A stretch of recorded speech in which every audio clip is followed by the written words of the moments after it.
Hello, America and curling fans from Canada and Newfoundland. This is your host, Ryan, bringing you the last draw of pool play contest between Team Campbell of Coyotes and Team Gilbert from Oval Curling. It's a Utah Curling Club. It's my home club, but I'm going to resolve to be impartial as possible. One person who may not be impartial is my guest commentator for this draw. It's going to be Anto. Hello. How's it going, everybody? So it looks like Campbell had the advantage of the draw shot being closer to the button. So we see Team Gilbert getting ready to throw the first stones. Uh, Comment says Coyote Wild, and indeed we are going to be a That little is Coyote wild. Wild. Yes, Going to have some MoPac after dark. Uh, it's a thing, right? We're going to make it into a thing. absolutely. Rocks underway as we see Tyler Fredsall with his first stone. And I guess one of the advantages of having the Oval have a team in this draw is I know the players. Oh, yeah. Well, uh, I am very lucky to actually know both teams. okay. So, obviously, I know Oval and I'm a big fan, Mm. but I also really know Coyote Wild and I have played alongside or against them over several spiels. That's So, it's been terrific. And so then much fun. also, I think I was told that this is a kind of a rematch of the five and under Playdown Championship It games. was from Phoenix. Yeah. So That was quite a game too. Oh my gosh. Came so close all the way to the very end. it's this game in terms of the standings is going to be kind of academic because I think the playoff pool is set. We'll get into that as the game develops as we see the second. Actually, there's the first stone from Peterson, and that's going to go through the rings out of play. Let me show you what I'm seeing. Uh, and oh yeah, it's Team Campbell, aka Coyote Wilds. I don't know how many teams are Coyote Ugly. I haven't seen it yet, so No, this is such a fun team. yeah. And also they get on the chat and they're having a good time. We see Stittifer and Kyle, pardon me, on the broadcast or watching the chat. So happy to have them with us. Uh, Moving some papers around. There's so many papers involved. Um, the net shot from Tyler is going to go a little deep. Let's see if it sits down or not. Shit. Oh, And it does look like it's going to a little park in the deep, but back. it's there. Yeah. I don't hate it. So, Anta, you were not playing in this event. Mm, I am not. I have been asked about that several times. So apparently next year I'm either going to attempt to join a team or I am going to put together a team. So Yeah. we will see. And team formation can be tricky sometimes. Absolutely. Uh, I mean, a lot of it also just has to be vibes, mm, right? mhm. So it's always a little bit more than just putting together, four bomb players and then going and saying, hey, let's win something. Chemistry has to be there. And, sometimes those team dynamics, everyone knows with curling, they could get a little weird. Indeed. So this is Peterson with his second stone. Um, they have new jerseys. Definitely kind of like their look. I love the new jerseys that they got. I imagine that they're going to be taking those to 5U Nationals. I'm Hmm. so excited for them. I can't wait until they get their draws and see who's going to be in their pools this year. Looks like Ramin's calling a hit for Jerry here. Jerry St. James, the second for Team Gilbert, also known as the Complete Sheet Show, and that's Absolutely. always important to say that correctly to enunciate. You don't have any misconceptions about what might be happening. Well, and if you haven't gotten one of Complete Sheet Show's new pins, because I helped them design a Oh, team they have pin. pins. Okay. They do. They have a team pin now. And so you should absolutely ask for one. Or I guess you have to play them and earn it. But Which is how the pin trading originated, shit. because the teams would exchange small gifts, and then I guess it kind of came down to we're going to give you little pins, and they're kind of cool. That's how it became a huge Olympic thing too. So They're a lot of fun and yeah, I think we did a really good job on those pens too. okay, Is like their mascot Coily or something like that or You'll have to ask for a pin and see. okay. So, you know, don't be afraid, go play them. And that was Jared Kiesling, and then Yay Team for Gilbert Jared. is a relatively well, I mean they're both 5 and under teams Yes. in terms of their experience, and so but both these teams have come a longer way in such a short amount of time. Absolutely. I mean, Oval, they've all only been curling for 3 years, and what they've been able to accomplish in, such a short time frame is really fantastic. I'm so proud of them. So watching the draw come in, Oh and boy, that line was pretty straight, huh?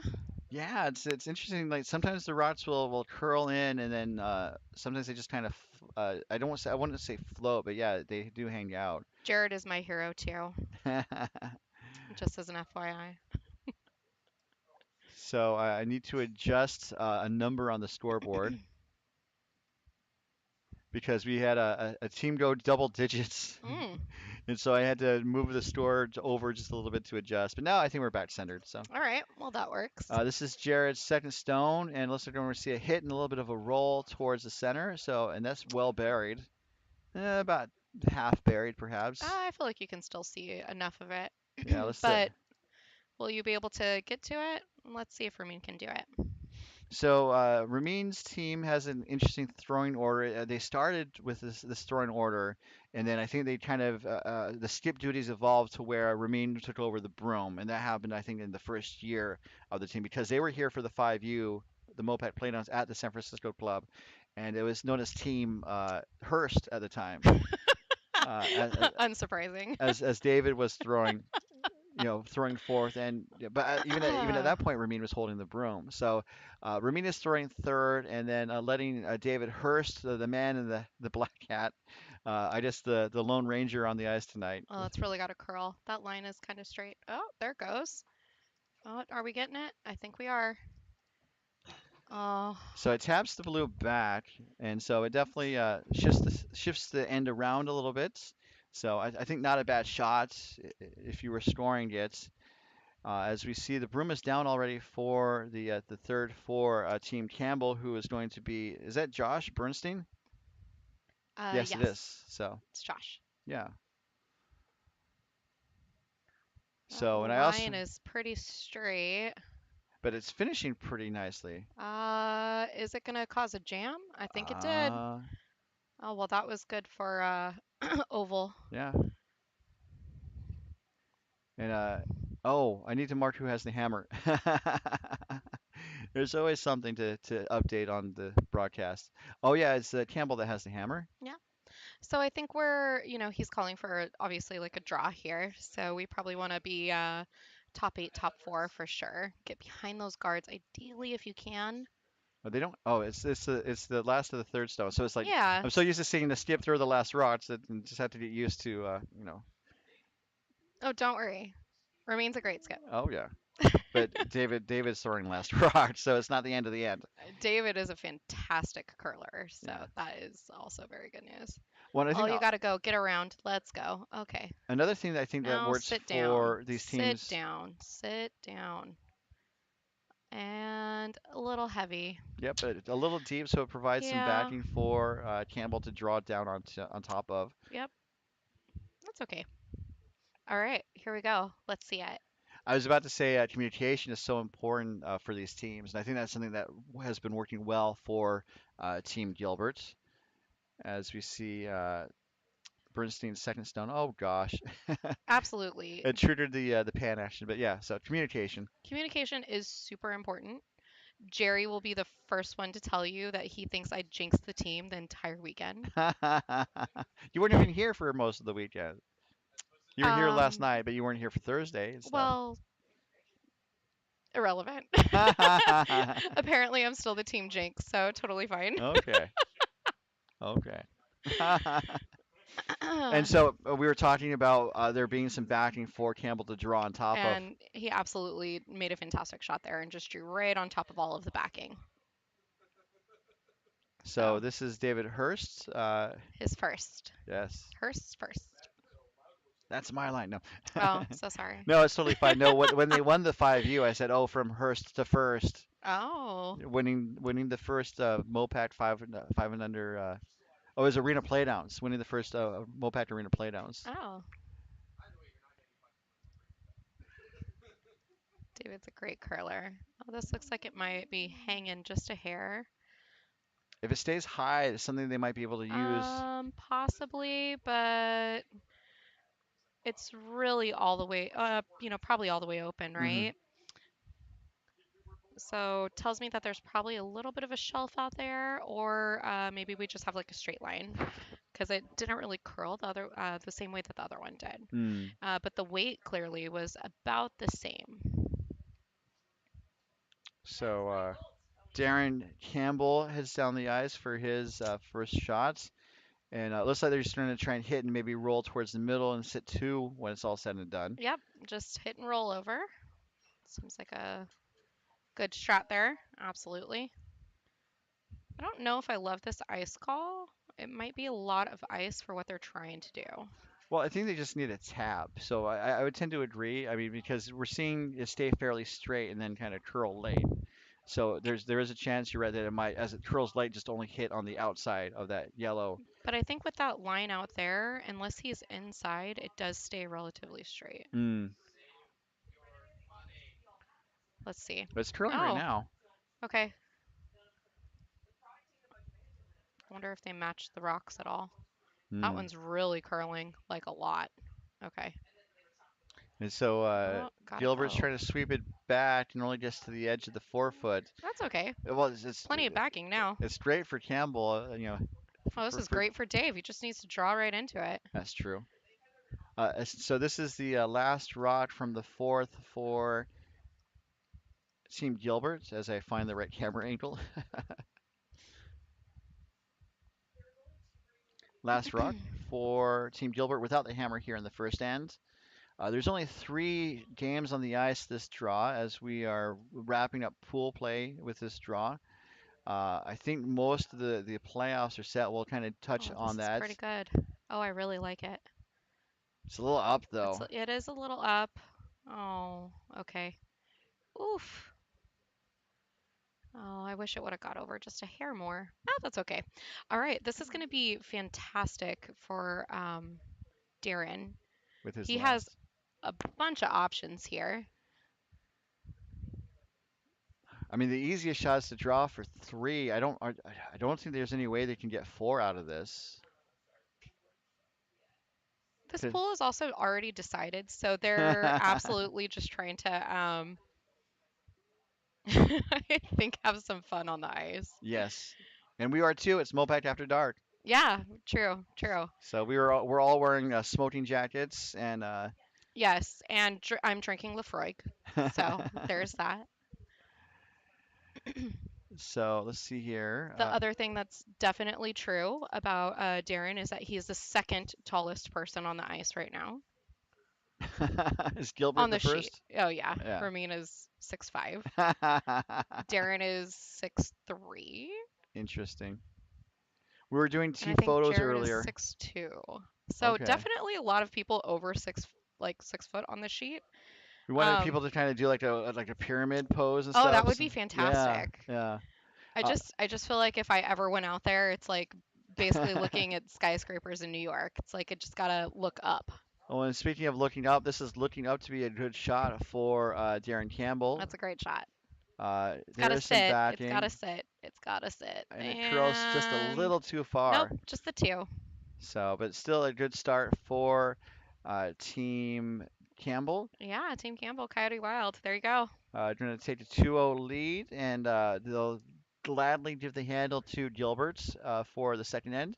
And we'll have that action in just a moment as we come back to the 2025 DoubleTakeout.com MoPac Championships, coming to you live from San Francisco Bay Area Curling Club. I'm going to introduce our sponsors and just talk about how awesome they are. I love it. And so coverage of this event is being brought to you by DoubleTakeout.com. Throughout the competitive curling season, proprietor Ken Pomeroy updates the site with information and results from the latest curling tournaments and uses a custom algorithm to rank the top men's and women's teams from around the world at doubletakeout.com. Thanks, Ken. Heart, heart, heart. We love it. And also by curling.gg. Oh, Mikhail. Test your stip skills against your friends online at curling.gg, a free online curling platform with real physics simulation. And by Endgame Curling, And Croy, I manufacturers of think. the Yep. Icon Broom and Origin Broom, featuring eco-friendly fabric replacement, innovative locking sliding position, and more. Endgamecurling.com. Go get your travel brooms, kids. Go get them.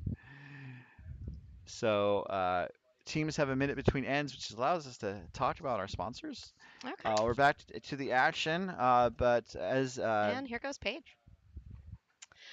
Paige throws the first rock, I want to talk about the other games on the ice because there are two other games. And Okay. then after we talk about those two other games, we're maybe talk about setting up the playoffs because we're already here. Oh, let's talk about some bios. I'd love to do bios. Okay, well let's talk about the games first, and then Okay. bios, and then maybe talk about playoffs. I love that. Okay, that's a good order. All right. So there's three games on the ice. We're watching the featured game between Team Campbell of Coyotes up 2-0 over Team Gilbert from the Oval. Sheet C is a contest. It's a wine country Showdown. showdown. Yep, showdown. We have Team Bets taking on Team Spangler. No score posted. And then on sheet D, we have a contest between Team McDonald of Coyotes being skipped by Maiden Grow. And they're playing against Team Mewers from OC Curling. So, and I think both teams are uh, looking for a win in that contest. So, uh, they both had a tough tournament, but hopefully there's going to be a silver lining for one of those teams. So shifting back to the our feature sheet, and we can talk about bios if you Okay. want. So there's Do Team bios. Campbell, and then we got Team Gilbert. Sure. As we see Paige get set for his next stone. Okay. So Paige, 3 years. Looks like he's, done a couple of different things. Obviously, 2024 Coyotes Curling U5 champ. That was such a fun game to watch. Oh man, good stuff. So this is actually that rematch, really.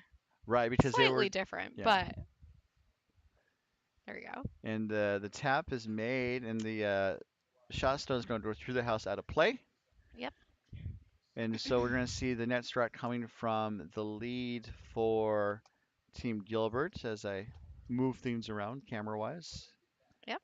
Which is Tyler.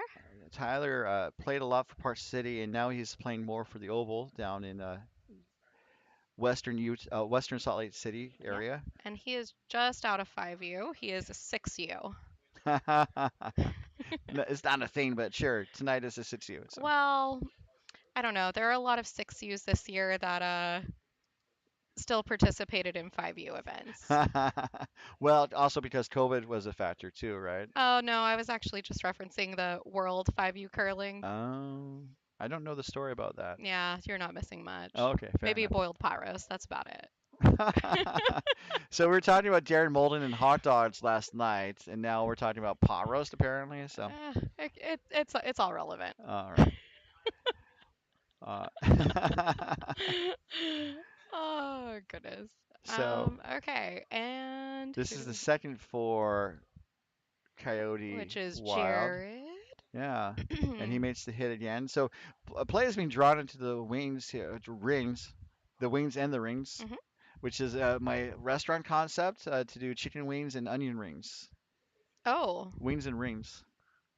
I mean that's a choice. It's definitely going to be smelly. Oh, sure. But I mean, you got fried chicken and onion rings. I mean, that's not a bad combination. I mean, it's not a terrible combination, but it's definitely going to smell. So this is Jerry St. James, and we had a positive comment, then got retracted. So not. It's okay. David Hernandez is going to be brave and he's going to put it back up into the chat. I know he is. So Jerry is trying to draw around. It looks like it's going to hang out. So in terms of a draw around, that looks to be a little miss, and it's going to allow Jared a chance to hit and roll. as the room is down for that type of shot. There we go from David on the Oh YouTube yeah, chat. Just saying, always great watching and playing against both of these teams. absolutely. And David is also 5U. I can't remember how many years you are though, David. So you'll have to refresh my memory the next time I see you, babe. But so much fun. Yes, typos are awful. I have no idea what a typo is. It's also bad when you're like, I do social media for the Oval Club and MoPac, and sometimes you write a message and it's like, oh, I missed a word there. I And recently, very recently actually, just discovered that you guys also stream your league games yep, from time to time. yep, every week. Oh, that's So fantastic. I have a portable streaming setup, so I basically get to the club about an hour early to set up the cameras. We play the game, and I take the cameras down about half hour after the game. Oh, So wow. yeah, it's a moderate amount of work, but people seem to appreciate it. Yeah. And it's also nice to say that we're an arena club and that we play on hockey ice, but we're also still able to stream the games. So Yeah. yeah. And I can say on this broadcast that it looks like we are going to be able to stream both the men's and the women's final tomorrow at I think 1:20 or so. Yay! So I know that's always been a concern as we see the net stone coming from the third for Team Campbell, which is going to be Josh Bernstein. It's Josh. Okay, but not Berenstain. Bernstein. Yeah, Josh is a great person. He's so much fun. I've definitely played with him and against him after I've spieled at Coyotes, and then Sunday League. It's just a thing. Just to let everyone know, this end of coverage is being brought to you by curling.gg. Thanks, Mikhail. It's a site where people can recreate curling scenarios. I have not fully figured out how the site works, I'll be honest. Oh, But it sounds like people have found some value on being able to set up different scenarios with the curling stones and then try to play out like how this shot would have gone or how the other shot would have gone. So all at curling.gg. yeah, absolutely. I love it. So All right. Gilbert is delivering his first rock at the end and facing three Campbell Blues in the rings. Oh, I was looks like saying we are trying to curl it. Comes hard at the end. Haha. That's he's what gonna she said. clip one. Ooh, and And sit down, baby. But just a I little think it's light. gonna be a little bit. I think it hit a tooth then. That's the way to say it. That's okay. So I said facing three Campbell Blues. It's two Campbell Blues. Um, Yeah, it, it's okay. Vice first. it's So we got some time. But what I would do is I would just draw right in, which it looks like that's exactly what he's calling for. So Darren's calling for that draw right away. maybe the weight looks a Might little. be a little bit hot, which Darren is a big fan of Taco Bell. So keep it spicy. I don't necessarily associate Taco Bell with spicy food. I mean, you could get the fire Yeah, I sauce. did. I think it's not Inferno. That's what Del Taco's hot sauce is. Is it Volcano? I don't know. I have terrible memories about Del Taco actually from Vegas, but Maybe it's that's fire. that's a Vegas story. I think Taco Bell's fire sauce. Might be fire. Yeah, Sure. yeah. So Could also just be hot. Maybe it's no, mild. hot is mild sauce. I mean, but it also, the hot sauce has messages on They do. it. Subliminal messages. Subliminal messages. I don't know about that. I mean, maybe. So I did like a Christmas message where I put three hot patches on overlapping each other, so it said ho ho ho. Oh, look at you, so creative. I know. That's how I get paid the no money No funny. to get these ideas and This stuff. shot actually looks really good. To hit And want to sit. Maybe just a hair heavy. it rolls kind of open. David Hernandez Yeah. mentions the potato soft tacos. I agree. That's probably among the best items on the Taco Bell menu. So, Oh, but I'm a Mexican pizza girl. It oh just yeah. has to be said. Oh, but they're over $10 now. I make that Bay Area money. It's fine. I can afford a Mexican pizza. But yeah, you're probably not wrong. I Um, mean, you want to talk about a throwback about it. Oh, crisp potato tacos. Yes. So we're just skip stones. The last rod from Ramin is open. So Campbell's just gonna pop that out and sit two or three, it looks like, or I mean three or four. I think that's gonna be three. Is that top one on? No, so just three. Yeah. So it's gonna put some pressure on Dave. He's gonna have to make a couple of shots here, but he is a great curler. Honestly, 26 people on this chat right now. Throw in the chat what your favorite item from Taco Bell Oh is. my gosh. I Or think it will do Darren literally it like it will make him so happy because he literally wants a curling sponsorship from Taco Bell. there was a team. Was it McBride? Did you see their tooks, Oh, I did their knit not. caps? Tell me more. Let me see if I can find it. I took the photo of it because we were having some fun taking team photos as we often do. I love this. And Okay, and as expected, Rooming called for the draw, so Dave's gotta make a shot. let's change the camera angle so you can see what's going on. And yeah, it's McBride. So McBride reached out to the medicinal company Fisherman's Friend up in Canada. This Uh, this sounds like it could be a story. it's a small story. Is it one for the ages? Uh, Oh, you got to sweep. The line is, oh gosh. uh, Come maybe on, pull the guys. string a little bit here. The way it looks like it looks light. I'm just worried about the line. Well, I think it Oh, needs to oh, get there that's to be pretty good. Actually, that's great. needed to get there And to be in the that's shot. conversation. Yeah, it's shot. So And I mean, you see a piece, right? But yeah, especially when we switch to the head-on view. ooh, cheesy gordita crunch. Oh, Quesadritos. oh, brie. Yes. Yes. Uh, Just keep speaking my language, honey. Also enchiladas, the enchilada burritos, Oh where they have gosh. just a normal burrito, but they kind of smother it with enchilada sauce and top it with cheese. I mean, my heart slowed down a little bit right now. That's all I'm saying. um, All right. so to finish the Fisherman and He's Friends gonna story, hit what he can see. it's a All very right, come small on, Darren, story. let's see it. So one of the team members reached out to Fisherman's Friend. They're kind of known for doing cough drops in Canada. That's why they're called a Fisherman's Friend because Oh, the cherry ones. yeah, you'd I be know on a boat. exactly which ones you're talking about. And so they asked for a sponsorship, I guess, as the story goes. And friend, I don't think they said no, but they gave him some knit caps and like a box of Fisherman's Friends, Fair enough. cost of presents. So, I mean, we use enough Kleenex in this sport. Wonder what they would give in terms of sponsorship. oh, Garnett chiming in. Thank you for correcting me. I'm just used to seeing the. Oh, a Oh, we got little a wide on flash that here. one. And oh, does it take out the back one? It just Nope. pushes it to the back 12. So, uh, so there is a draw for two. So just like that, I mean, we were talking about, these being top teams, especially when they face off against each other, Yep. and that seems to be the case as David's last shot is And looks like away. we just got to be full eight here, I think, right? Or Yeah, at least half eight.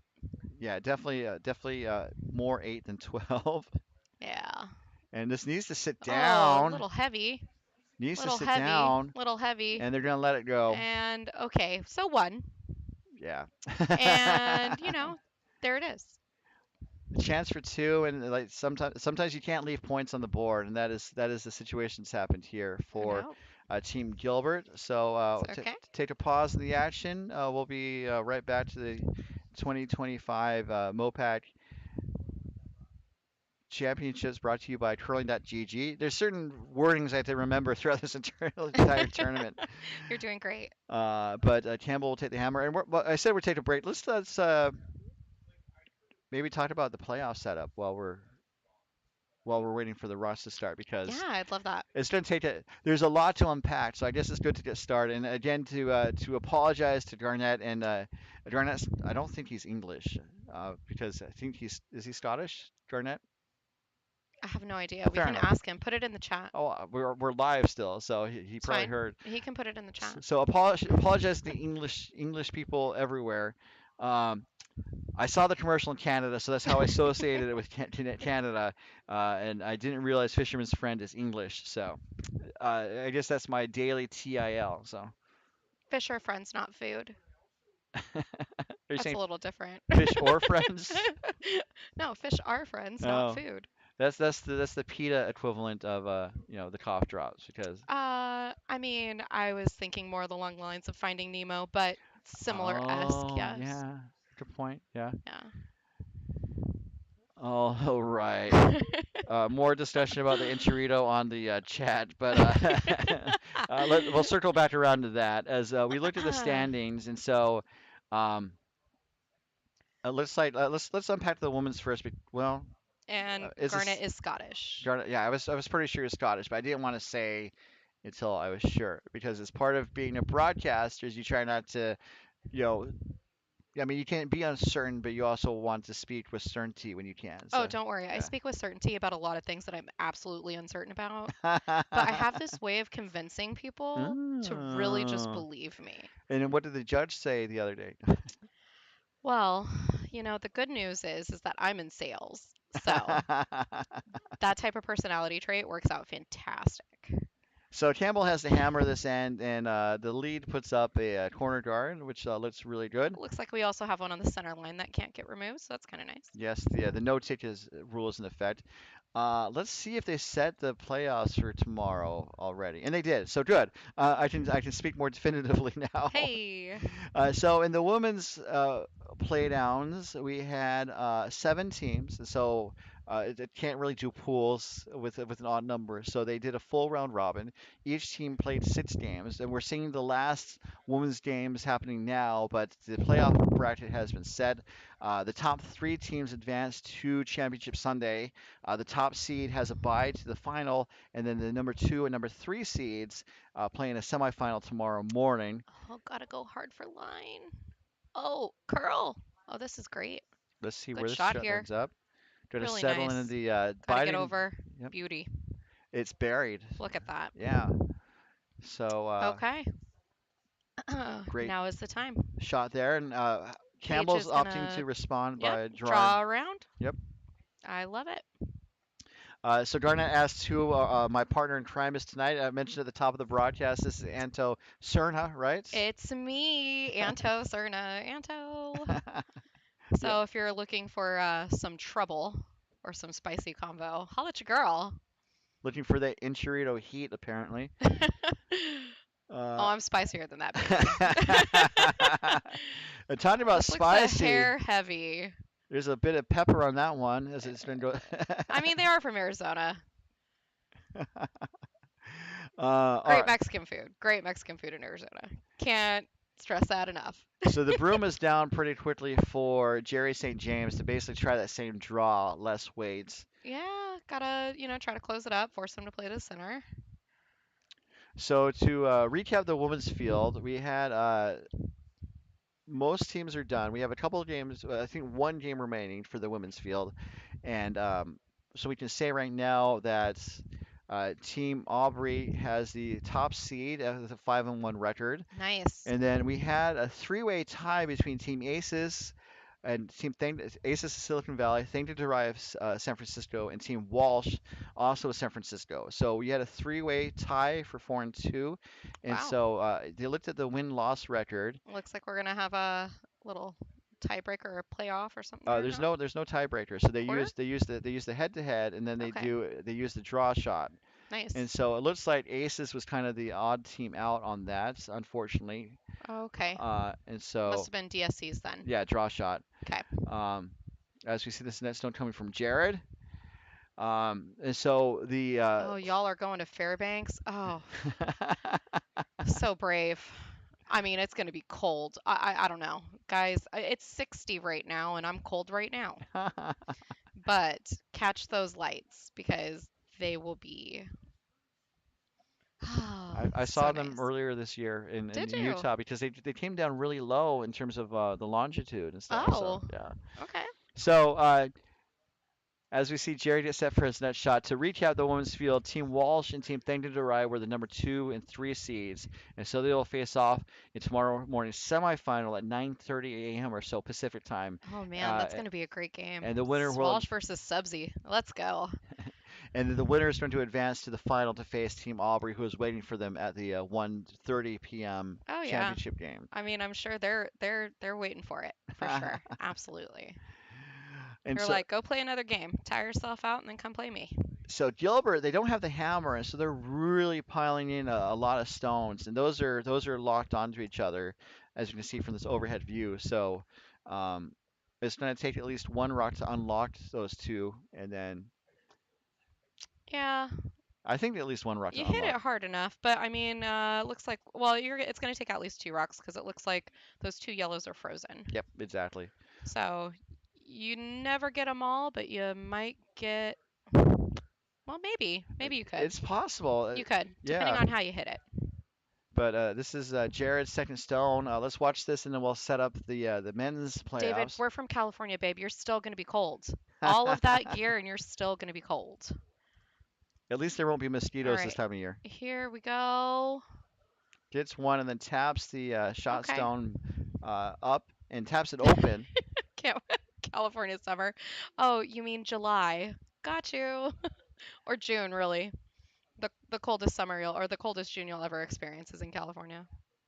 Something that Mark Twain famously said, a variation thereof about San Francisco. A little So bit, yeah, yeah. which I find to be true.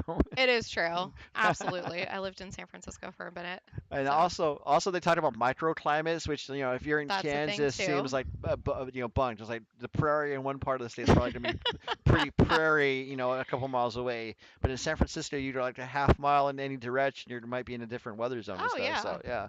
Oh yeah. I mean, if you're in the outer Richmond versus like North Beach, totally different climates. Hello, David, tuning in from the MCA Spiel in Winnipeg. Oh, hey, how's that spiel going? That one's supposed to be a bundle of fun this weekend. Uh, Look at this shot from Ramin. gonna Looks nose pretty it, good. roll And wide. I like where that ended up actually quite a bit. Well, especially since Ramir's in the situation either steal or force, and both scenarios are still on the table for Team Gilbert. Oh, it's just the second end. We got a lot of curling. Third end. Oh, well, I'm a banker. Never said I could count. And also, I need to update the scoreboard.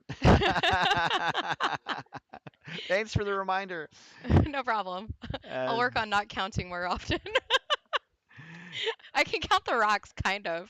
as we see, the third is this is Just make sure you know when you have hammer. That's it's like really the key. Bernstein again, right? Yes. Yes, it is. That's This is Josh. looking pretty good. That does. It looks good. Gonna get one, just two And moving. frozen. Okay. Just a slight separation between Yeah. the blue and the yellow. Yellow Yellow still. is first and third. Hmm. And Gilbert's looking to. Well, Jerry's suggesting splitting the rings. We'll see. So David went to the Jets game tonight. Oh, Yeah. I, well, I thought Aaron Rodgers is done for this season.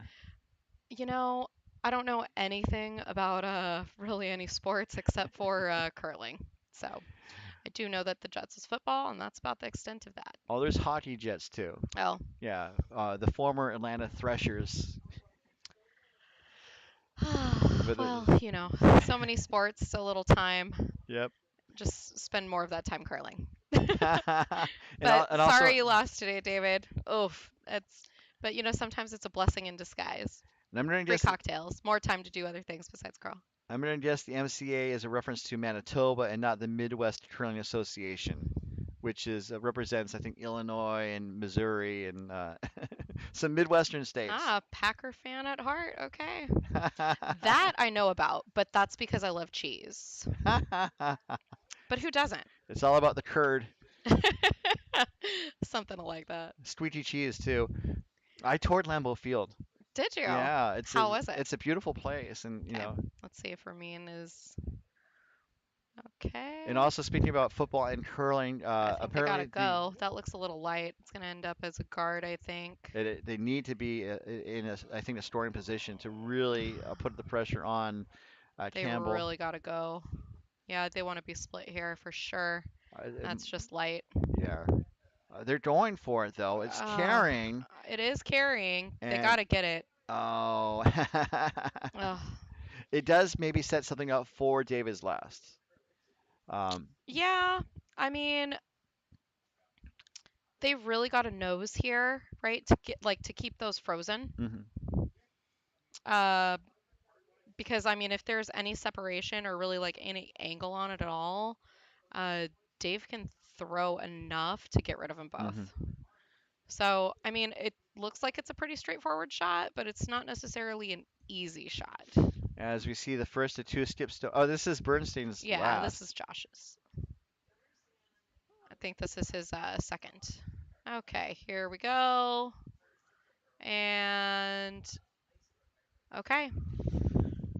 So Gilbert can maybe hit the blue stone on the inside. Yeah, hit what you can see. Yeah, and then just have a bit of a roll towards the center and cover the draw path on the left side or the bottom side from this overhead view. Yeah, even a big roll here isn't terrible. Even if you lose a shooter, it's not bad. You really just got to get rid of that rock.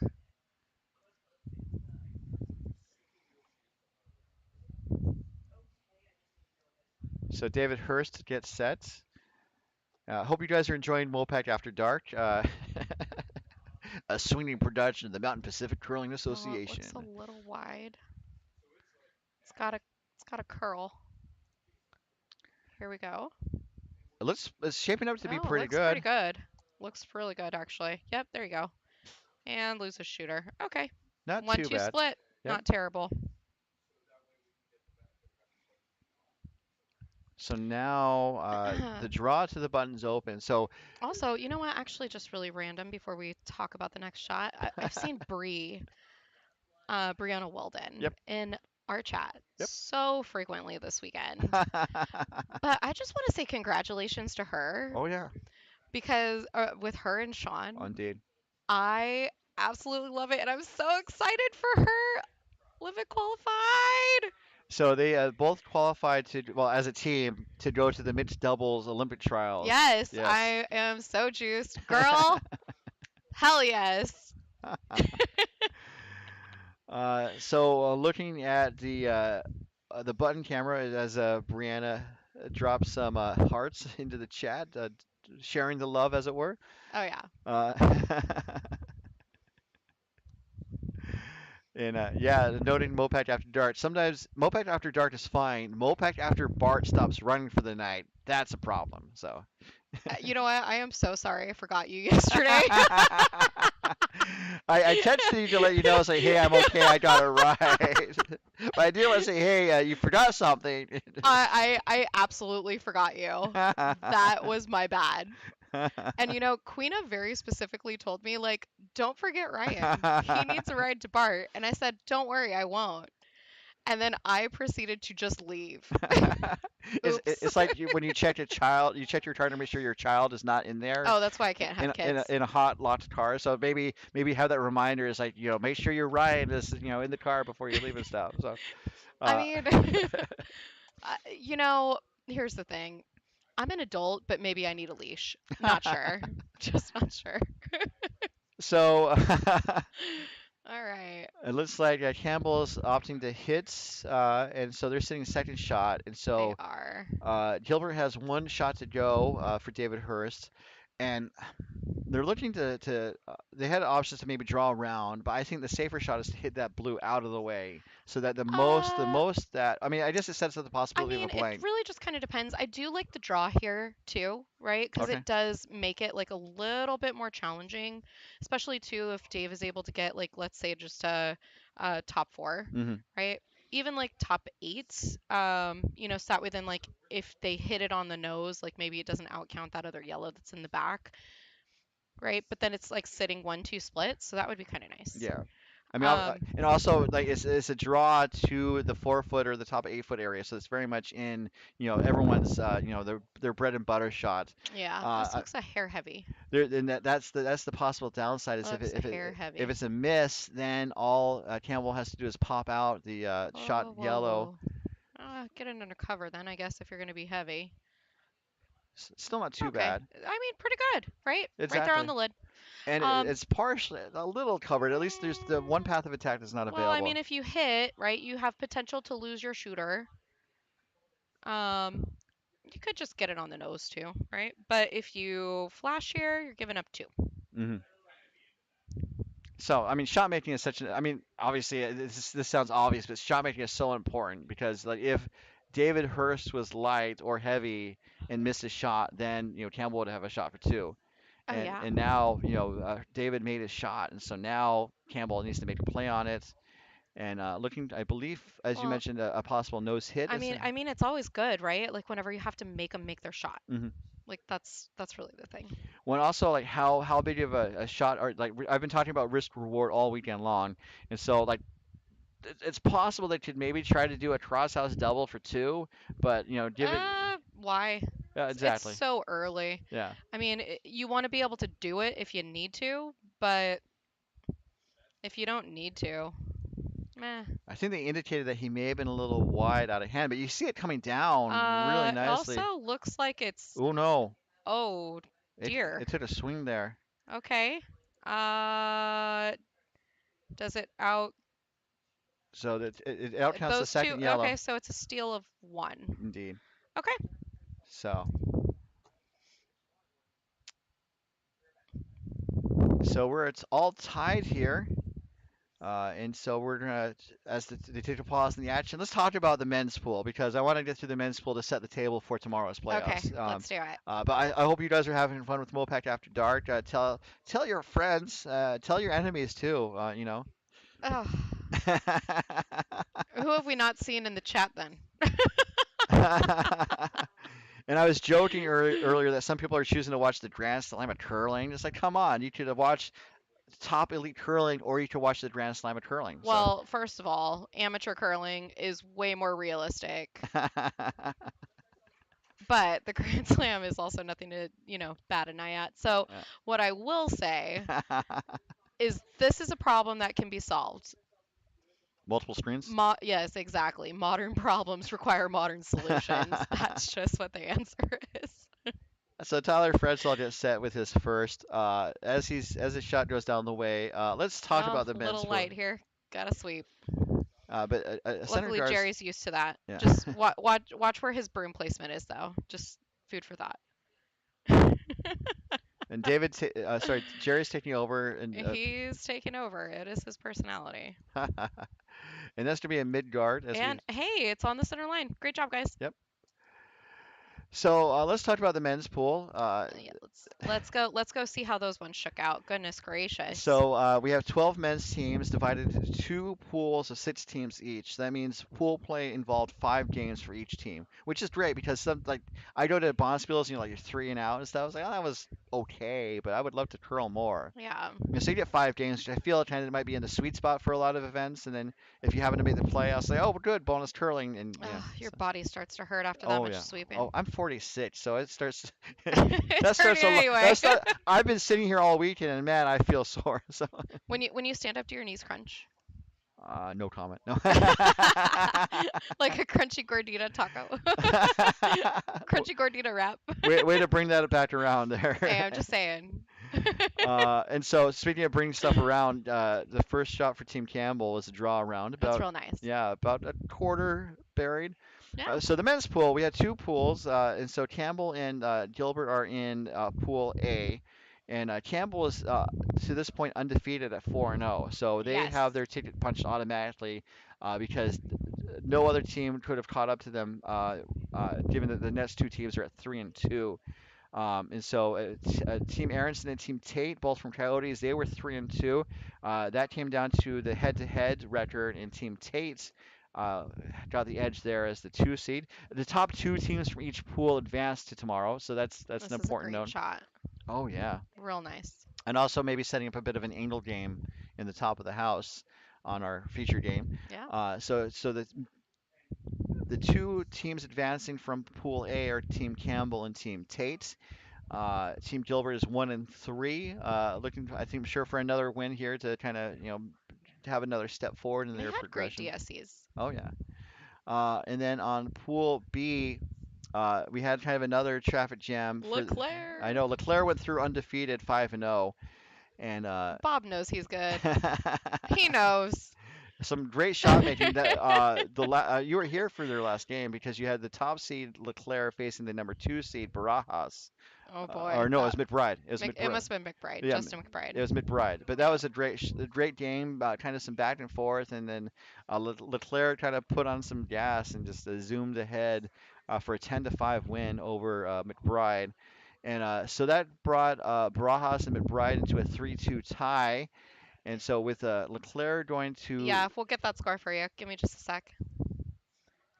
let's go to the schedule. So uh, McBride still prevailed, just I guess based on the head-to-head record Yeah, over Team Barajas. Barajas. So I want to share everything right. So, um, Nice. Can we get the score of for the course, Spangler Betts game? give me one more second You because got I'm going it. to set the table for tomorrow's playoffs, Okay, and then we'll go I around the love rings. it. So yeah, definitely appreciate. Oh, also want to let you guys know that this end is being brought to you by doubletakeout.com. Thanks, So, Ken. yep. Thanks, Ken. You're the best. Thanks, Ken. So the women's game again, the semifinal is Walsh and Tinker DeRye. The winner will face Team Albury in the final tomorrow afternoon. Swalsh and subs. And Whoop then, whoop. pardon me, the men's semifinals. In the first semifinal, we have Team Campbell undefeated from Coyotes facing Team McBride from Orange County. And then the Sheet D men's semifinal will see the undefeated Leclerc taking on Team Tate from Coyotes. That's some Coyotes on Coyotes crime. That's all I'm saying. So, yeah, and also there's a Coyotes team already in the final in Team Albury, so in the women's field. So Yeah. there's one chance for a non-Coyotes team to advance to the final, as McBride is the sole non-Coyotes team in the men's field. I will say this.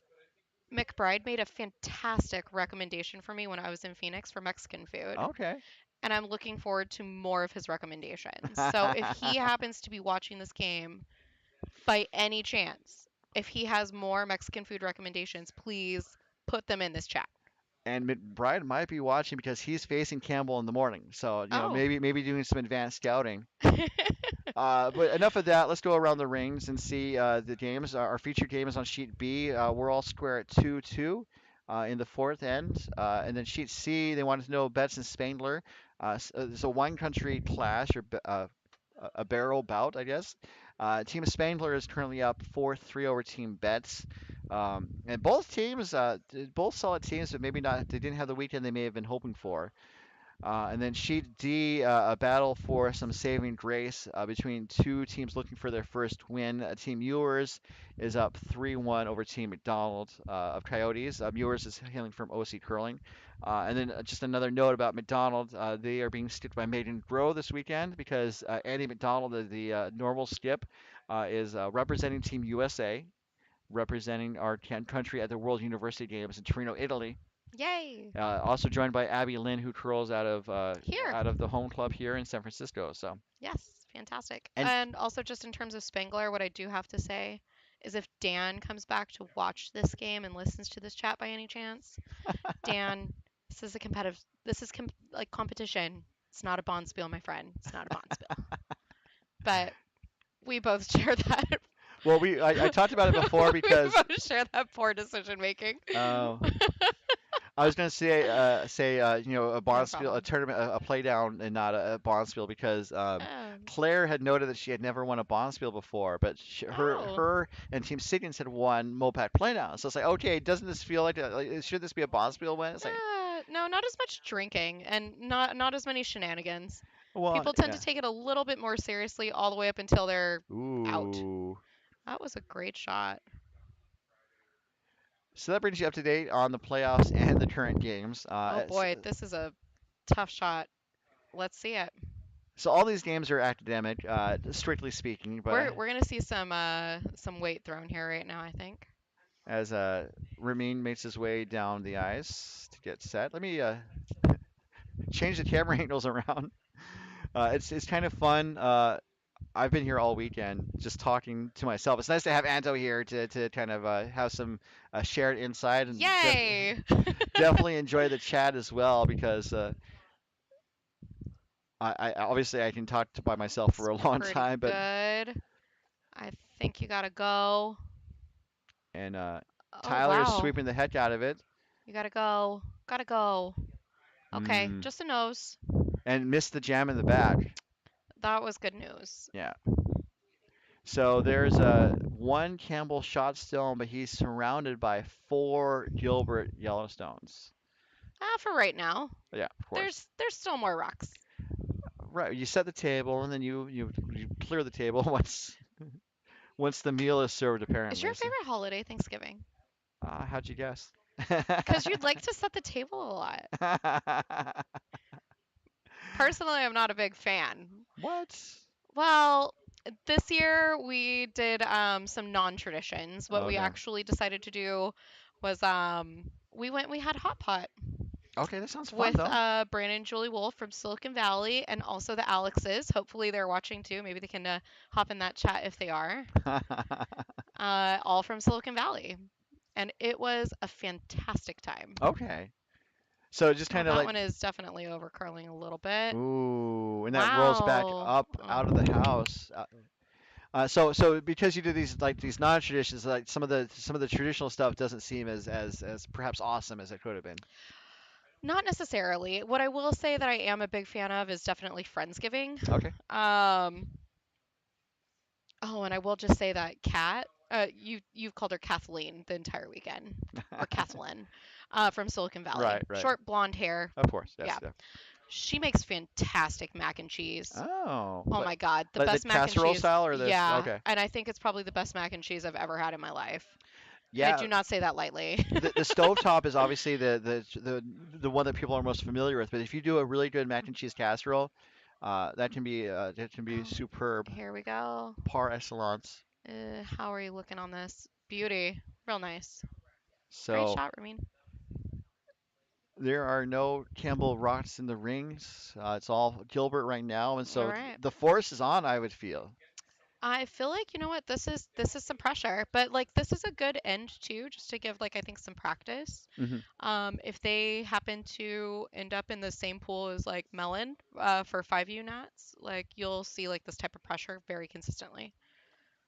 I guess it's also worth noting that I was talking with Team Campbell before the game, and they were saying they wouldn't necessarily mind if it wrapped up a little early, given that they have one, maybe Well, two games in the they morning. also they also get Sunday curling, so that's a win. Yeah. It's also a nice 3-day weekend, so we'll see how it's gonna go. Oh yeah. Oh, Just a are we smidge getting over. it? Oh It no. ticks and then it deflects through the rings out of Uh-oh. play. So for Gilbert, I mean the positive thing for Campbell is Gilbert really can't block all the paths to the button, uh, but it looks like he wants to raise. I was joking that I joked a lot that I play lead a lot, and then I started skipping. So, but my first inclination is like draw, or guard and stuff. Sure. And so it's like, oh, I'll just like kind of start plugging holes and stuff. And like Gilbert's call makes more sense, where it's like tap and raise the yellow towards the button, and be sitting five, but also have one buried. Yeah, So he's a good skip. makes a lot of sense. And we got some of that cowboy energy come from David Hurst. Maybe we needed some curling wranglers this I weekend. love Dave so much. I'm trying to convince him to dress like Elvis, since we're doing Viva together. Okay. He's not buying it. He's not buying what I'm selling. This is a bit up, It and is, but they have some backing, and it is slowing down just a bit. Boop. There you go. Nice. so Gilbert is hitting five, All right. and it looks like, Oh, okay. yep. Hit and big roll. Let's see it.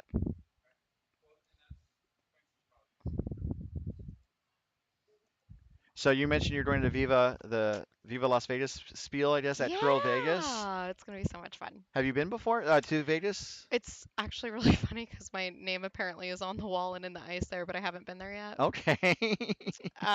So more to come. I'll give you a full review, but I obviously gave the club a little bit of money to get my name on something somewhere. So I am thrilled to have more dedicated ice on the West Coast. Yep. And speaking of Curl Vegas, I'll be out there broadcast. Are you doing it for the five and under? I will be there. Okay, so she's going to be playing in the five and under. I'll be broadcasting the five and under as part of MoPac. Make sure you comment on my lack of ability to be able to hit any said shot.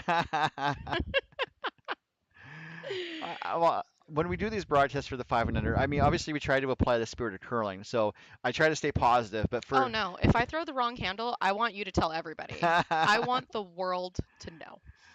looks like the hits made is going to go into the pile and get another yellow moving. And oh, pretty good. I mean, it's cutting down, right? Yeah, Cutting down. and so I would say that's almost certainly a double takeout brought to you by doubletakeout.com. Thanks, Ken. So it cuts Gilbert down to just one. There's three Gilbert stones in the rings, but only one is counting. So So this would be for 4. so Gilbert's gonna pop that out as David Hurst's last shot without the hammer is away. Okay, here we go. Jerry's got to go. Head down a little bit hard. Gonna see a Okay, bit of a there we roll go. here. And, oh, okay. Well, that's okay. So sitting three, but there's an open draw for a single point. So not a bad outcome for Team Campbell. That's good force. Yeah, especially for Gilbert. Um, oh, so speaking about your broadcasting, I definitely try to stay positive, especially when you have newer curlers that are not necessarily fully seasoned. But what if we're asking for it? I would try to find a positive way to give you what you want. So Okay. yeah. Make sure you let everyone know when I throw the wrong handle. So, well, but I mean, I will say it's the right. I mean, I will say stuff that's factual and stuff. But I would also note that it does happen some of the time. I've thrown the wrong handle uh, in crucial situations to my Yeah. deep, deep detriment. Um, but also like sometimes like obviously we're watching from cameras and such. So sometimes someone says like, oh, why are they not throwing this shot? Or it's like, why do they keep trying this shot over and over again if it's not working and stuff? And so. Um, I don't have to say it for Team Campbell though. But so sometimes I question their strategy, but I Uh-oh. also try to keep Where an are open we? mind Where about are we? this. Where are we? I was trying to settle in right on the Nice. button there, the 1. edge. Yep. So we're going to take a fourth end break. Okay. Oh yeah, I'm just We can all use a break. I can get a refill of some Lafroig. they're shaking hands. Oh. So that's why I was taking a pause there. Oh, So goodness. Campbell scored a single point, and I guess Gilbert was content to let them take it. So if I would have let Gilbert win maybe. So Well, we all have plans tomorrow. Some of them include curling, some of them don't, so so early handshakes in this game. I have no idea what just happened. Team Campbell getting the win. Wow. Uh, I mean, but as I mentioned, Campbell said they were looking to wrap up early, so that seems to have been what happened. Uh, Looks like it. All it, right, it was well, a close game. We can move the cameras around, so let's take a look and see what the next best game is and join that. I think that's a great idea. So, well, we're going to take a. I say we're going to take a pause. Let's go over our wonderful sponsors again of the 2025 DoubleTakeout.com MoPac Championships. That includes our title sponsor, DoubleTakeout.com. Thanks, Ken. Featuring rankings of the top men's and women's teams from around the world, and also our other presenting sponsor, Curling.gg. Thanks, Mikhail. For skips and curlers who love a good game, Curling.gg is your ultimate practice tool. And by Endgame Curling, whose owner is Troy. Yep, it's Croy. So thanks, Troy. Unlock your potential with a curling broom that's right for you. EndgameCurling.com. So we're going to take a look around the rings and join a game in progress. I guess I'm glad I didn't promote this on the Oval Facebook page. It's uh, totally fine. but let's go around the rings and see what is up, or follow the four non-blondes and ask what's going on. Fair enough. I know, right? So On that happy note, I am going to go get a refill. I'll be back. so it looks like sheet three is on their fourth end break, and they do Anto. I'll put her on mute. So thank you for joining us. Hopefully see you in a couple minutes. Awesome. So we have looks like we were to skip stones on sheet four. So let's jump in on that game. Let you guys know what's going on. And then we'll maybe switch to sheet three. And the chat saying maybe we can have a MoPac After Dark logo. That would be awesome. Let's join sheet four in progress. So we are to skip stones, and then they're going to take their fourth end break. So we'll switch to sheet three and likely maybe stick with that for the rest of the game. We'll see what happens. This is a team. This is a contest between two teams looking for their first win. Um, as both Team McDonald and Team Ewers um, just looking for some silver linings for this weekend. Currently, it's tied between Team Ewers and Team McDonald. Ewers throwing the yellow stones and Team McDonald throwing the blues. And Ewers has the hammer, but it is McDonald sitting shot in the back forefoot. And looking to draw on top of that McDonald stone in the back of the house. This is a little heavy, I think. Uh, Wanting to stick around, and I don't think that's going to. Actually, I say that these rocks have been kind of slowing to a stop as they enter the rings, so it does slow to stop. It's good for second shots, um, and I wonder if McDonald is going to try to hit it out. But I think they're going to try to put up a blocker and make it hard for viewers to get access to the button for that single point. So the vice for Team McDonald, this is Team McDonald's. The vice is going to be Michaela McLean, I believe.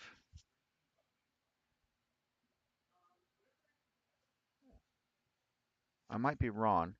But we do see the skip for the team for this weekend is Megan Grow, and she is going to throw up a guard.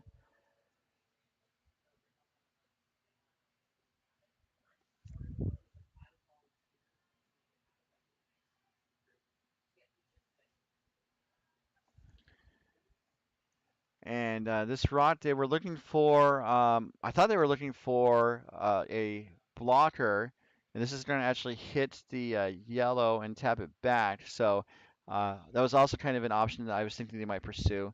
Um, I think a shot well made. It does um,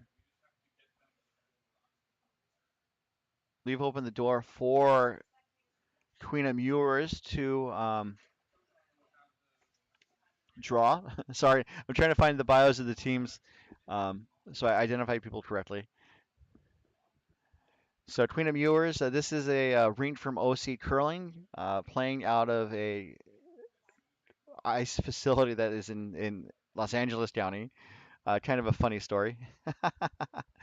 um, and I'm laughing just because people ask them a lot, like, why are you in Long Beach when you're supposed to be OC Curling? And basically, they kind of got transferred to the that club, that facility by I guess they're part of a chain of different ice facilities, and it just happened they got transferred to Long Beach. So this is going to hit and maybe roll up, and not seeing too much of a roll up. It is a shot to prevent giving up two. Team McDonald is Team McDonald steals one here in the fourth end as we are at the halftime break for this contest. So we're going to zoom out and check out the game between Team Betts and Team Spangler. This wine country barrel bash, to use some fun alliteration. And they are on over on sheet 3.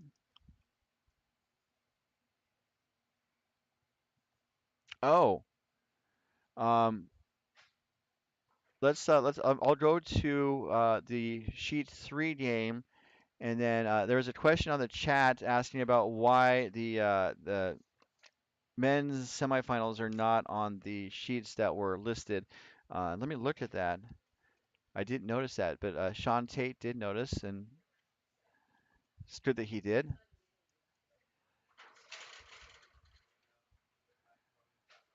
So, so the issue, like I'm just saying what I see, and then I'll go ask. The issue is that the women's semifinals on the sheet as assigned sheet B, and then I guess the men's semifinals are on the sheets that they're assigned to. It's just a question of which semifinal is on which sheet. So semifinal 2 is technically it was assigned to sheets C, and then sheet the semifinal one was assigned to sheet D, and that seems to be the question there that Sean is asking. So I'll be right back. Just definitely enjoy the action, and we'll get you up to speed on this one country barrel bout when we come back in just a moment.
All right, we're back.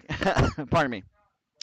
So we got the answer, and basically it's just a matter of trying to sorry, to reset the table for the people who may not know. There was a question about why some of the schedule was shifted slightly on the sheets that the teams were assigned for the playoffs, and apparently what I heard secondhand, so this is not 100% verified, but basically there's a concern about just making sure that the teams don't necessarily play on the same sheet that they just played on and maybe have a undue advantage. So I hope I simplified the answer here.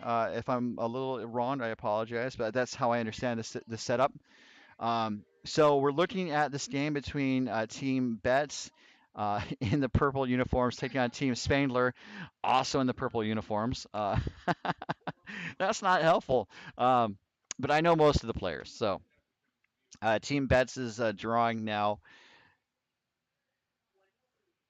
and looking to see where this shot will end up.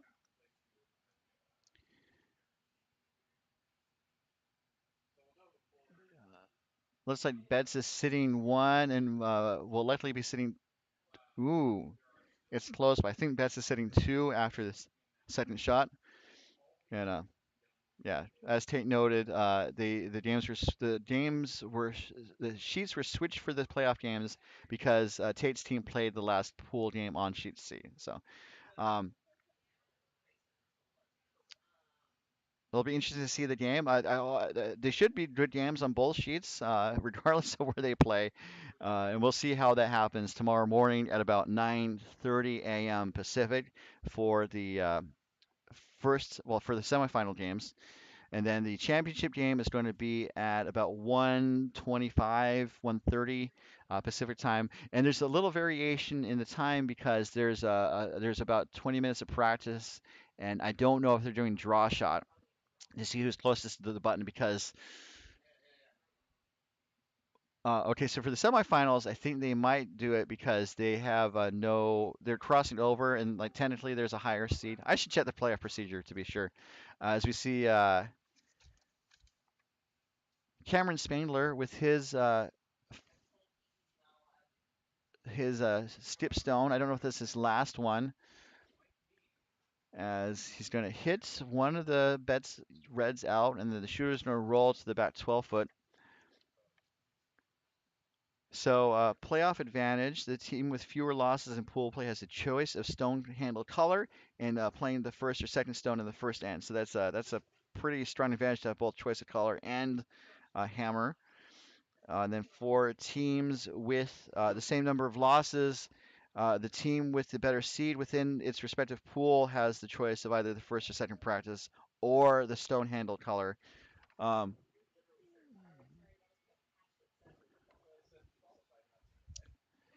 And then regular draw shots challenge procedures determine the choice. So we might see draw shots uh, in the playoffs tomorrow. So I think they do. I think that's why there's a variation of the time in terms of when the broadcast will start.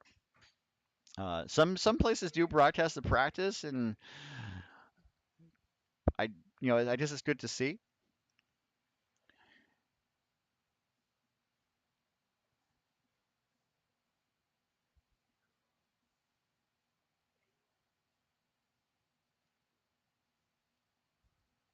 Looking at this setup here, it looks like Betts is going to draw to the left side of the sheet, the left side of the house, and be sitting. Had hoped to sit two, but is sitting maybe third or fourth, as a Spangler took a look at it. So Spangler has one more shot without the hammer, being up two here in the fifth end.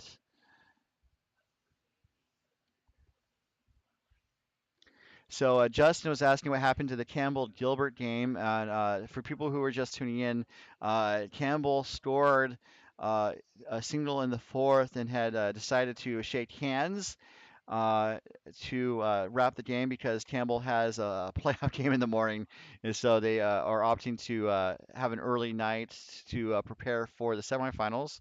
And Team Gilbert was okay with that. It's a bit different because usually you have the team that's down concede the game, and I guess it's currently marked in Bonspieler as a win for Campbell.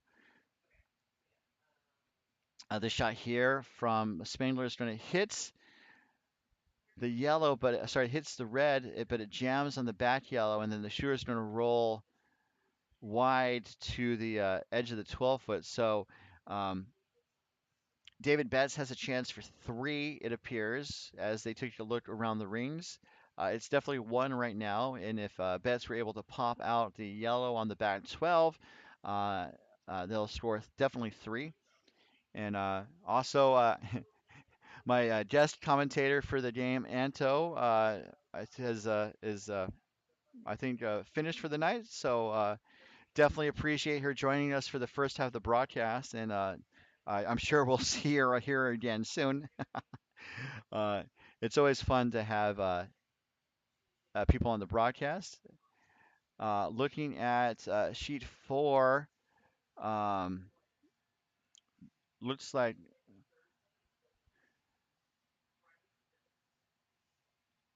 I don't know the score unfortunately, so yeah, it's just in points like Campbell shook but got the win and laughing. Yeah, that's definitely not necessarily Emily Poster according to the rules, but this stone from Betts is a little wide, but is enough to clip the yellow back, and so it looks to be a score of two for Team Betts to tie things up. And so we'll take a pause in the action there.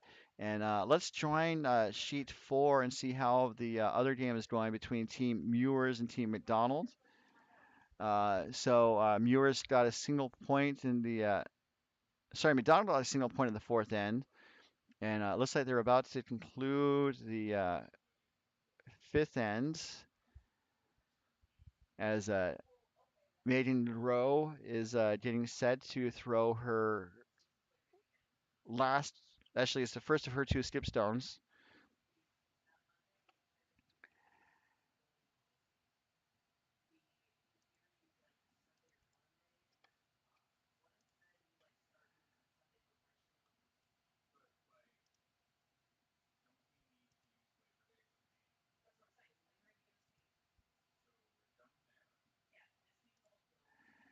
And her shot is away.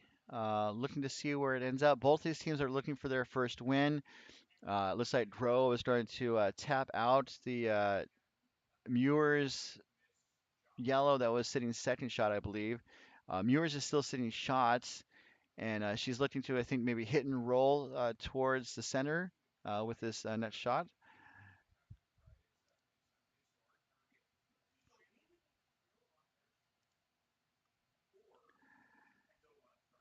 And the broom is down for hits. Uh, Question about where the broom is for this shot.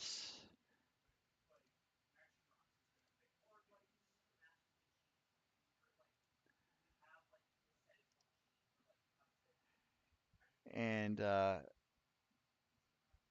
Mewers is getting set here. I'm multitasking, so that's why I'm not basically being as verbose as I am normally. Apologize for that. Um, so Mewers' rock is away, and it looks like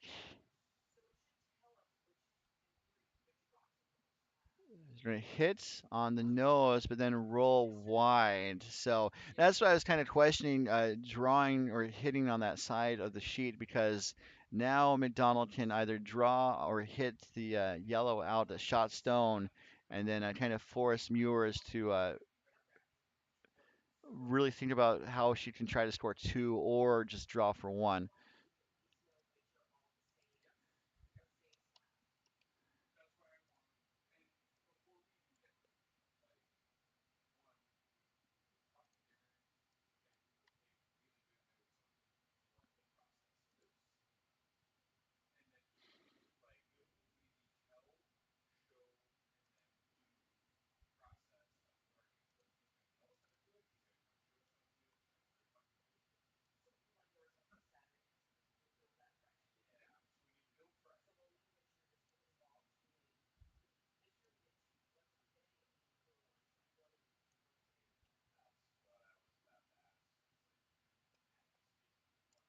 All right, there we go. Was working on the scoreboard. Let's now resume my full focus on this game as we see Maiden's last rock here without the hammer, looking to draw on top or tap the yellow back.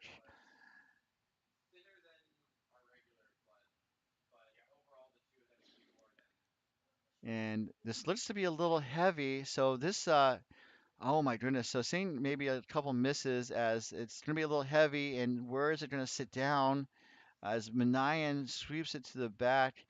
Oh gosh. Okay, so it is third shot. So uh, Viewers has a opportunity for 2 points, but not really an opportunity for three. If the if that blue McDonald stone didn't stop in time, I would say that Mewers would have a chance for three. But as it is, Maiden Stone stopped in time, and so Kuina has a chance for two here to retake the lead.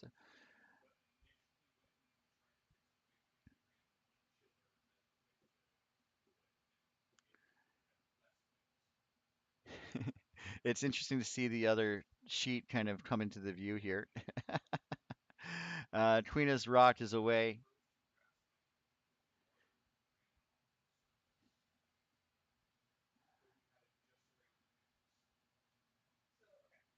and we're going to see where it ends up. It needs to be a draw. The weight looks pretty close. I think they maybe want to sweep just a little bit more, and now I think you could go off.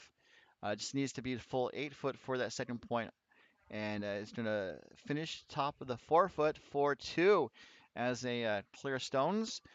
So excellent end for Team Mewers to retake the lead.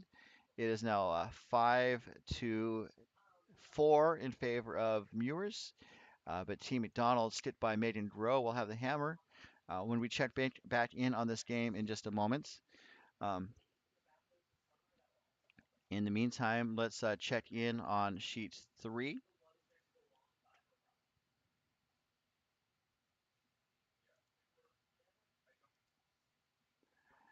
So looking at sheet three, looks like they are they're still finishing third stones.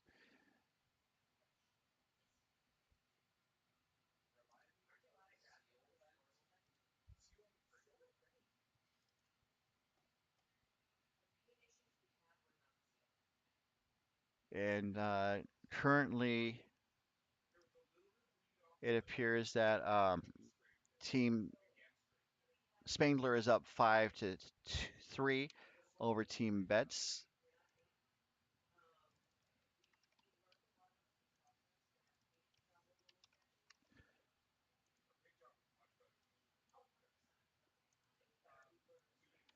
And so it looks like Betts has the hammer, and Spangler threw a takeout there. And this is the fifth end.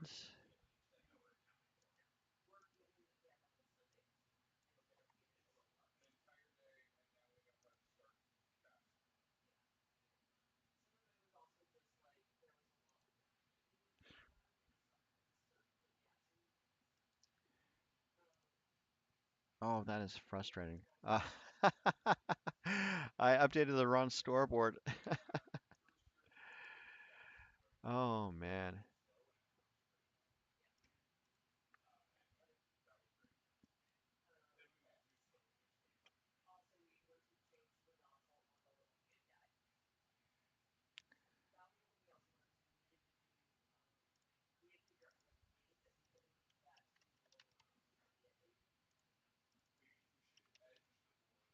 All right. Well, I'll update the scoreboard in a moment as we keep an eye on the sheet C. Um, Looks like we are. I thought we were finishing third rocks. Actually, we're starting third rocks, I believe, as the third for Spangler is going to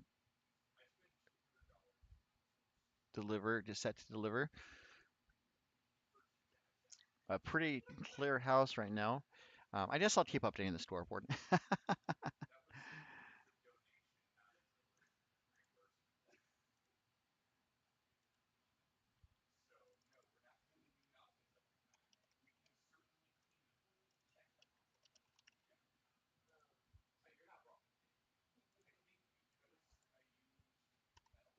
So Hillman, I think, is looking to draw, if I'm guessing correctly. They're throwing home, so this is the sixth end.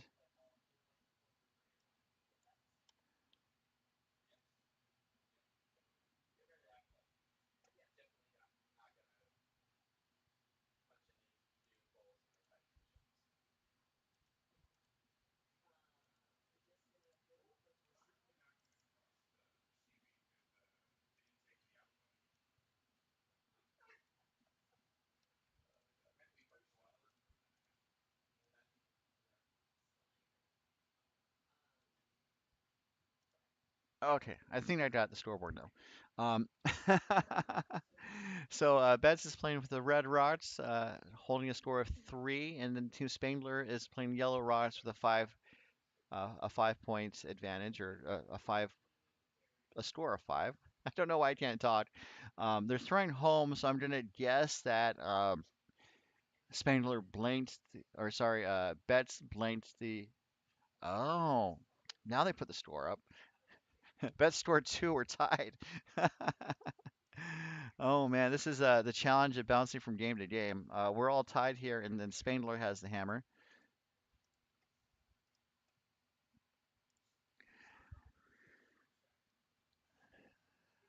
So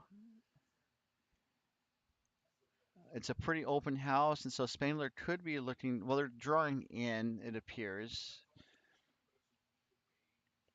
Uh, I say drawing in. It looks like they're going to tap up or not.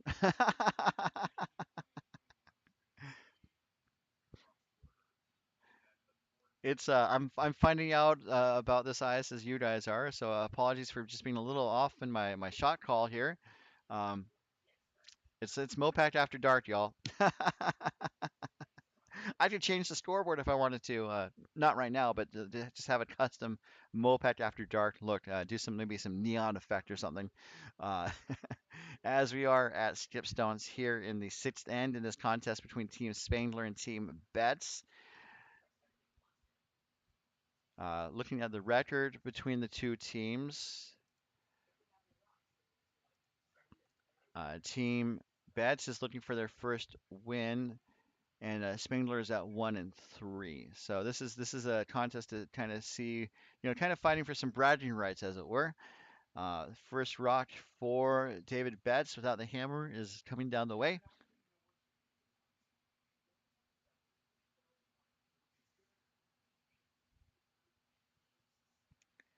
and this looks to be a pretty good drawing around. They're going to try to bury it as deep as they can. It's going to end up biting the 8-foot ring, as it were, the purple band indicating the 8 foot, it appears.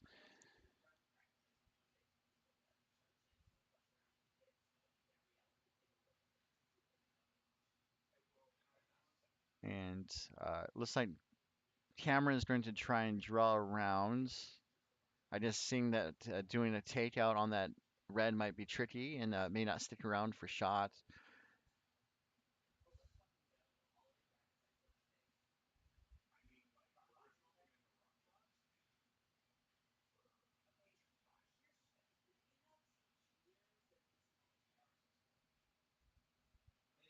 So looking for a draw, I believe, to draw around those center guards on the right side from this view of the house. I'm going to do the intern clockwise rotation.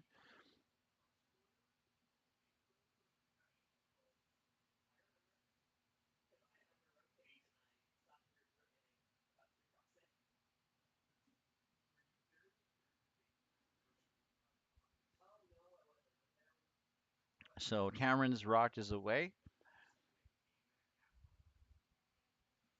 Uh, this is a contest between two wine country teams, so they joked about like maybe playing this game at their regular league session at the State Town Ice Arena in Roseville. Oh, and this is coming up. I say it's coming up heavy, and then it hits the brakes right at the last minute. You think I would know by now? That settles into the back four as shot, and so basically, Betts is going to follow that shot down and be sitting one, I believe, and then just based on where the rock ends up, it could be a draw for one, or maybe something tricky for Spangler's last.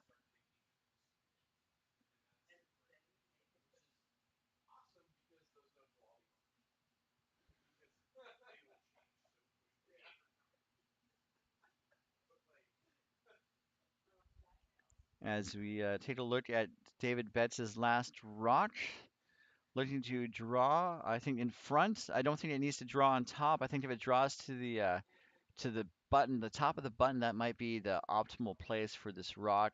As as the sweepers are now trying to coach it over. This is a little up. It might hit the brakes, as I said earlier, and it does hit the brakes. A slight roll. So now Spangler, uh, it's a best sitting shot. So Betts can throw a heavy draw or a nose hit for two. So that definitely will help break the tie between these two wine country teams.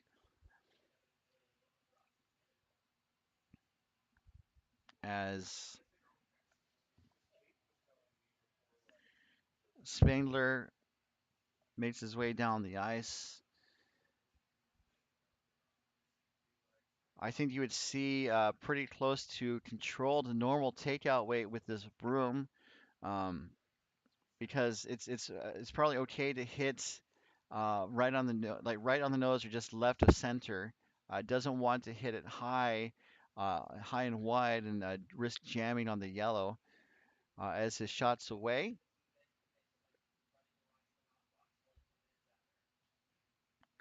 And we're gonna see where this rock ends up.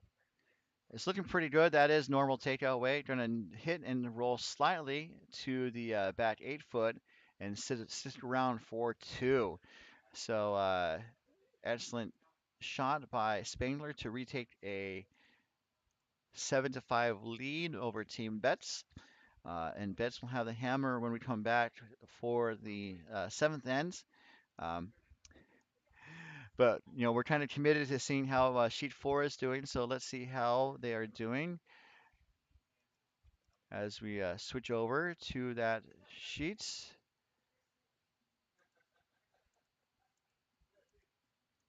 And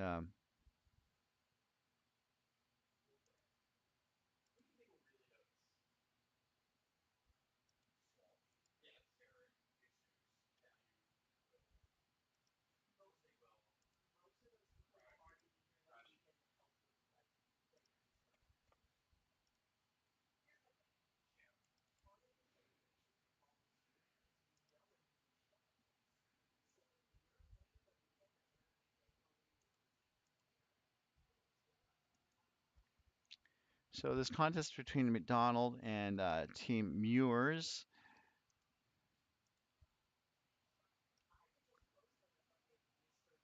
All right, so the scoreboard is being quirky, and if there's one thing I don't like, that's quirky. So we're gonna just do the scoreboard on sheet 3.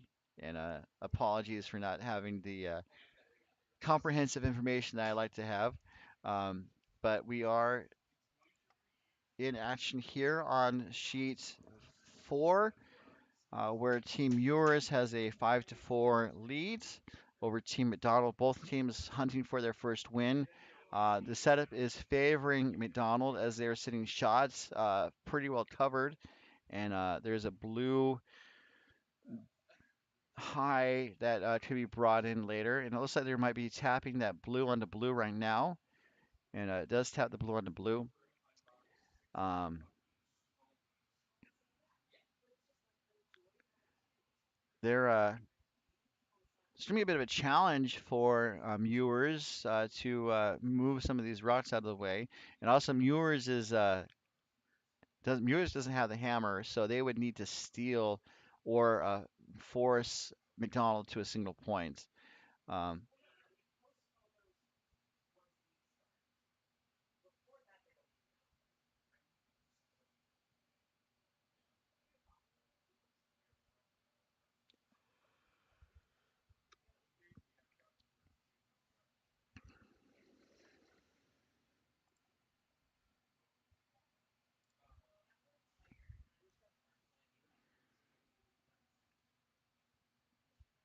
so it looks like Muir's is going to throw some heat at the blue in the rings. My concern is that there is a high guard that could get in the way, especially if Muir's is tight on her release or tight on her line. Um, as she gets set, looking for some heat. Kind of based on her release, it looks like the line is pretty good. It kind of started on the left of the three lines down the center. Uh, ooh, did it over curl? So it looks like McDonald's sitting two, and if I was a betting person, I would bet that McDonald is going to. I'm not sure. They could try to draw to the back four, just to maybe prevent Muirs from getting into the house that way. And also looking to maybe put up a front stone in front of the pile of blues in the center of the house, asking for more ice. Going to draw here.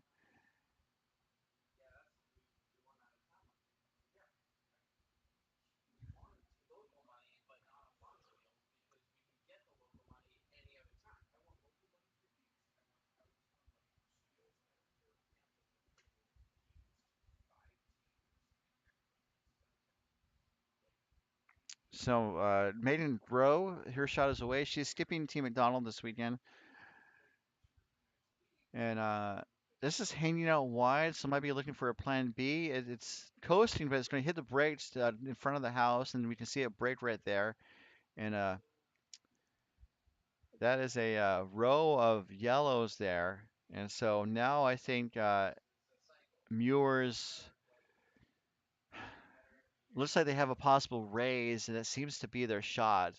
If they raise the yellow into the blues, the other option is to kind of draw the left side, but that doesn't help too much. It actually runs the risk of pushing that yellow, pushing that blue further in. Um, but McDonald's is sitting three right now.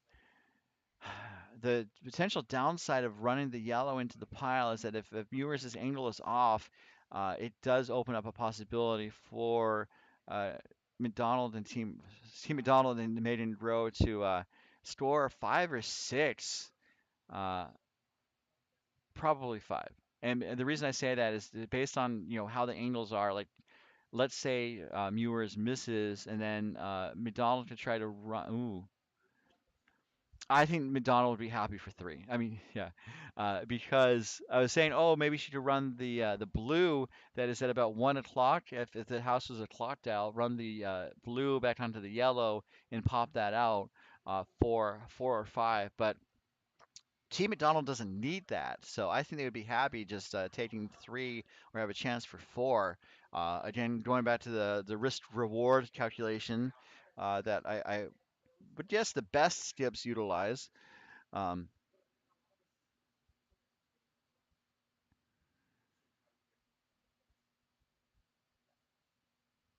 so it looks like they're not going to try the run back. They're going to try to basically, I think, get one or two of the McDonald Blues out of play,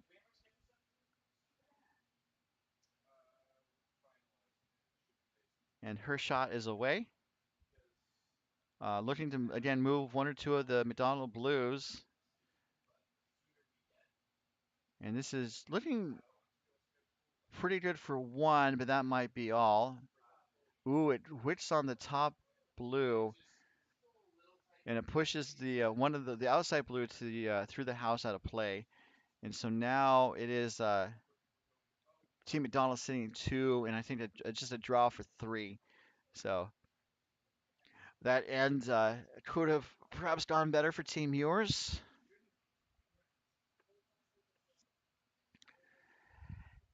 And Maiden Grow is going to get set for a draw for three. We're taking a quick look around to, I think, just see the situation in the center of the house.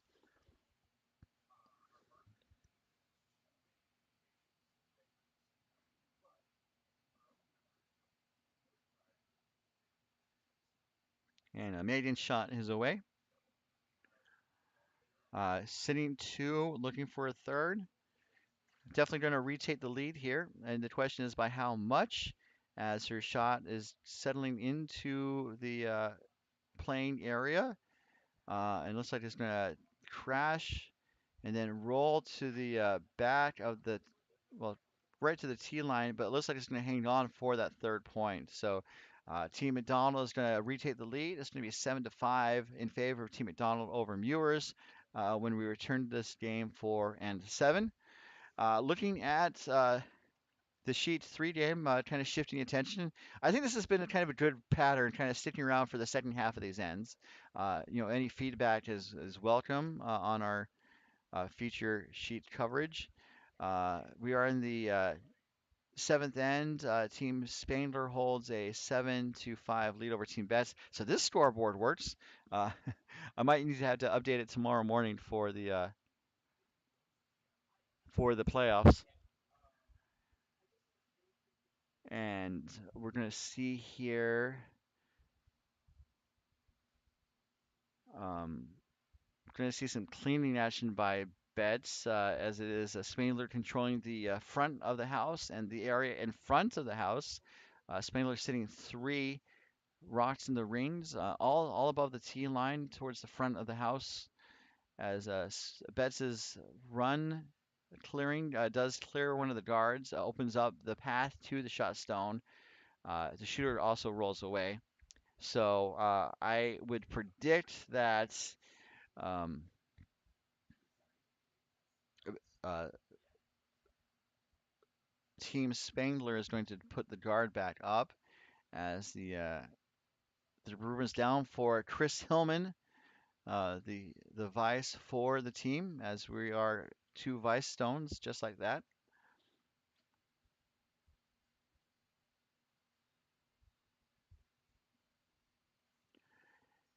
And sweepers are on it. Looking for the intern clockwise rotation to put a front stone up. The line is the most important part here. And this looks like, oh, it needs to make sure it gets over the line though. And it does not. This is a hard rock. It's going to open the door for Betts to uh, hit and roll, put a rock into scoring position, and kind of be buried as Chris Skidmore is in the hat looking for the shots for from his skip.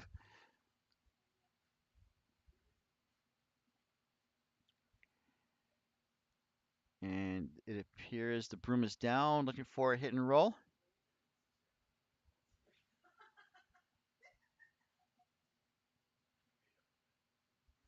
Teams are doing okay on time. This is the seventh end, and teams should be playing ends within 3.5 minutes to 3 minutes 45 seconds. So that's gonna tick the shot stone, and then the shooter's gonna roll to the 4 foot to be second shot, and it's buried, so it might not be a rock that Spangler wants to take on.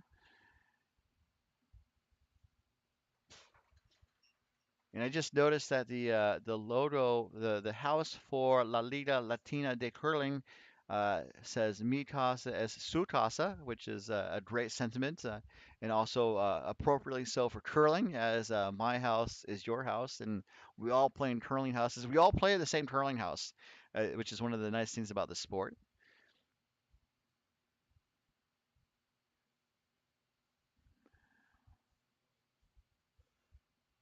And looking at the setup here, it looks like Spangler wants to put another front stone up, which makes sense to kind of cover the shot rock and make it harder for Betts to score even a single point here in this seventh end.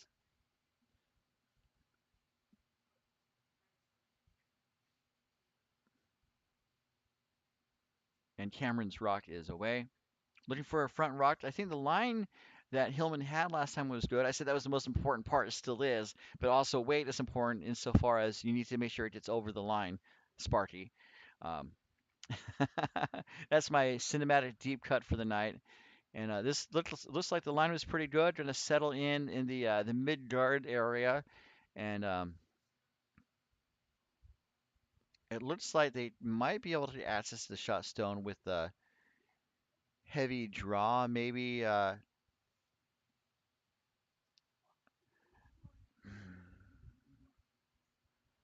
was going to say like a backline weight shot might tap the yellow back to the 8 foot. And that seems to be maybe the shot they're calling. And if it crashes on the guard and peels it, that's not bad too, or not bad either.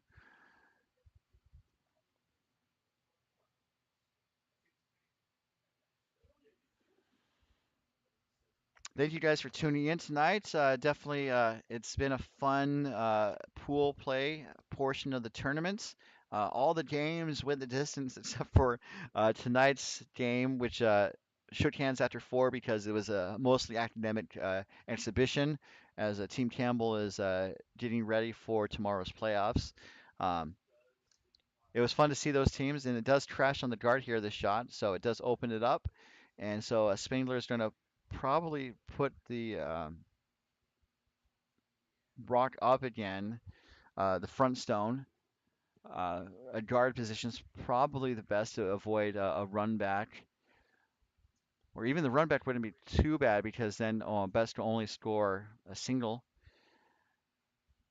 Um, that rock that Betts just threw where the red shooter ended up on the right side could be used for an in-off, but it's going to be a tricky shot. The angles are pretty steep, and it'll be interesting to see what happens there.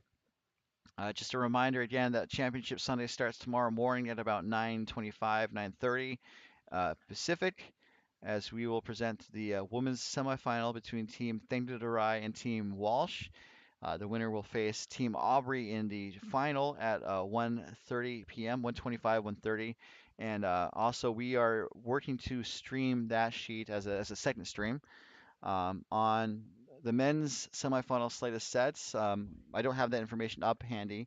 Um, as we see this final rut come from uh, Spangler, looks like this is a pretty good place. There's no run back, and looks like they could try the heavy draw for two, and that would tie the game. Again, weighing the risk reward, and I think the risk is the heavy draw and then tap the yellow back and sit shot and hopefully second shot as well. Um, and again, the reward is a possible two. The risk is giving up another point and be down three coming home, which is not the worst risk.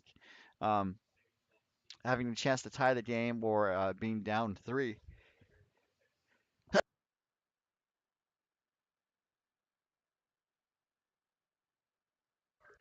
So David Betts' rock is away,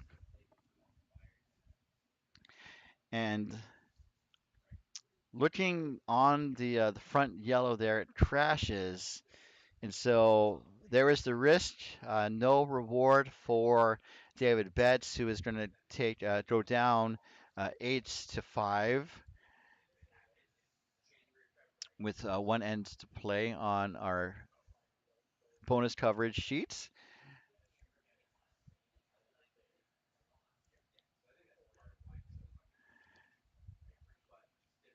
So updating the scoreboard. As they take a pause, this is probably a good time to remind people of our sponsors that our coverage of the 2025 MoPac Championships presented by Curling.gg is brought to you by DoubleTakeout.com and by Curling.gg, as well as by Endgame Curling. And our thanks to our sponsors. We definitely appreciate their support. And we're going to shift to sheet 4. That's fun to say 5 times fast. Shift to sheet 4 as we check in on the contest between Team McDonald and Team Muirs. Muirs is down 7-5, but is sitting 2 in the rings. And it looks like we're seeing the second stones, I'm going to say,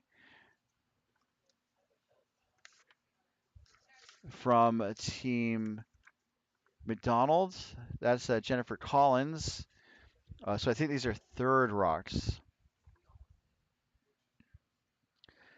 And it's going to hit the blue into the rings. The shooter rolls under cover and is looks to be maybe shots as Muirs takes a look at it. That was a good hit by Jennifer.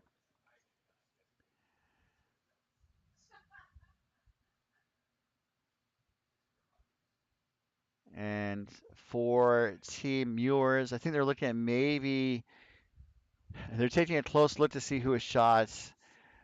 I'm guessing it's McDonald, just based on where the kind of the edge of the yellow is popping up slightly more, but that could just be a trick of the angle of the camera and where the rocks are. So Muirs is looking to do an angle raise takeout with her net stone as Kira Manayan is looking on from the hack.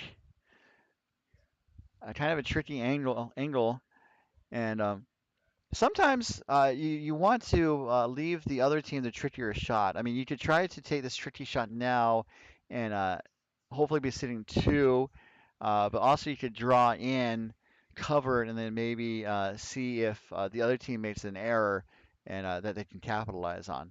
Doesn't always happen, but sometimes it's a good tactic sometimes. As we see Manayan's shots head down the ice. Teams are doing okay on time. This looks close, but it's going to hit, and then it wicks the yellow onto the blue and pushes the blue out, and then the yellow that got hit rolls to the edge of the button. So that shot worked out great for Manayan and Team Ewers, and it's good they're not listening to me because I wasn't sure about that shot.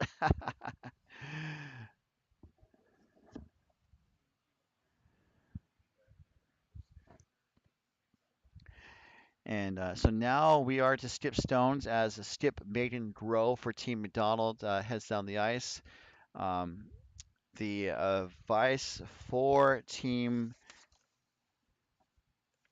McDonald is down there.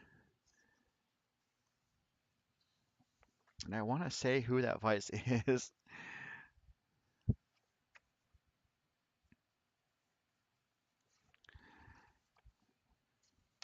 Looking to pop out the yellow and I think maybe roll toward either side for some cover. Um,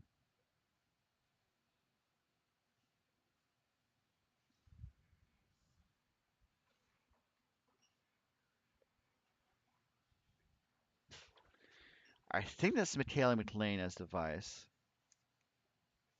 Um, Apologies for not knowing for sure. Her shot's away. It's going to hit.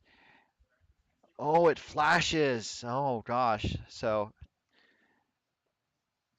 a bit of an announcer's jinx there. I was expecting to see some contact, and unfortunately it missed. So um, now Muirs has a chance to put another one in the rings, or to protect the shot stone, or do both. As I think they're kind of lining up to put a front rock. Basically, only really needs the full 12 foot to outcount that McDonald blue on the edge of the rings.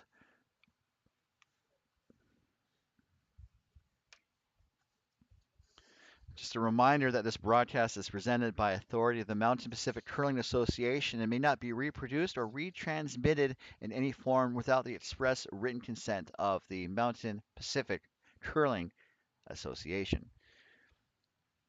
You can tell I'm serious because I elongated my syllables.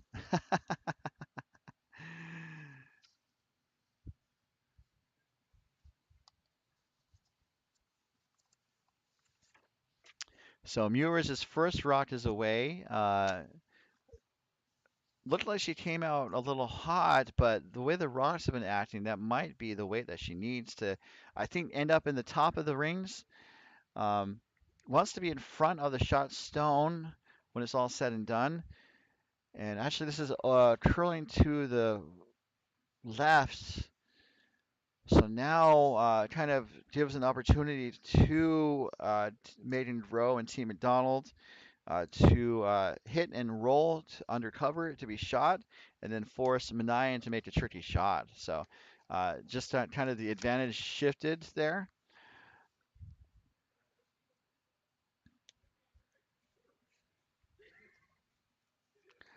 And Maiden's in the hack, ready for her shots.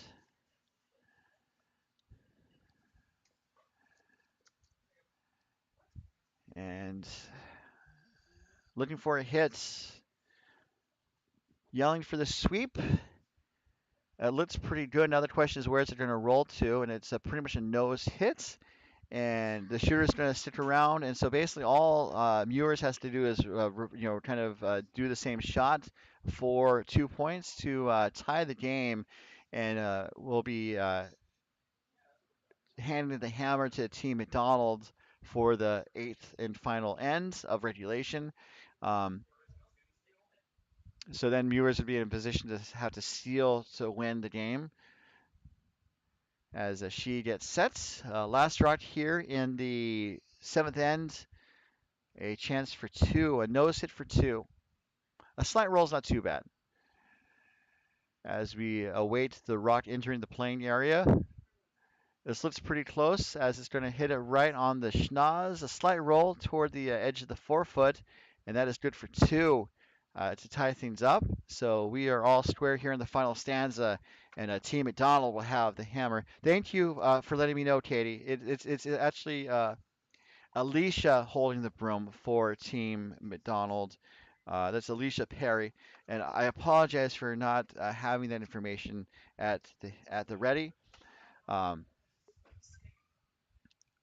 but some interesting games so far. Let's turn our attention back to the Sheet 3 game, where they are in the eighth end, and Betts is looking to need a pretty big end to get back into this game, and Cameron Spangler and his rink are probably looking to run Betts out of stones to secure the win here. As the Spangler's up 8-5, both teams are from wine country. It's a barrel bouts, as it were, as one of the wine country's Bonspiel curling tournaments are the barrel and the crush. The crush, if I remember correctly, is the big fall Bonspiel, and then the barrel is the spring event that is held in the Sacramento area of Northern California. As we see, I believe that's Chris Hillman. No, that's not Hillman. That is the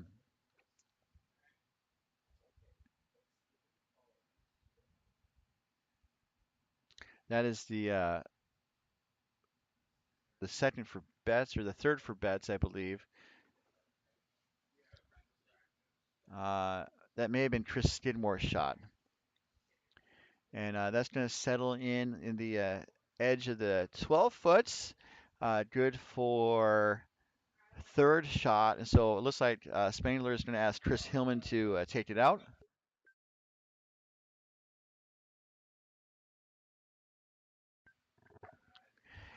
And Hillman just sets,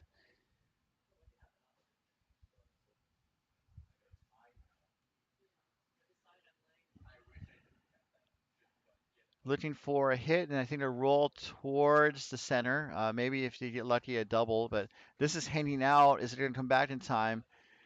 And oh my gosh, it barely gets that red out. It almost jammed on the yellow in the back. Um, so now Betts is sitting 1 and 4, and Spangler is sitting 2 and 3. The rings are pretty well split. So I think it's going to be unlikely that the second bet's red is going to be brought into play as Chris Hillman throws his next stone, and I do believe that we are to skip stones after this shot.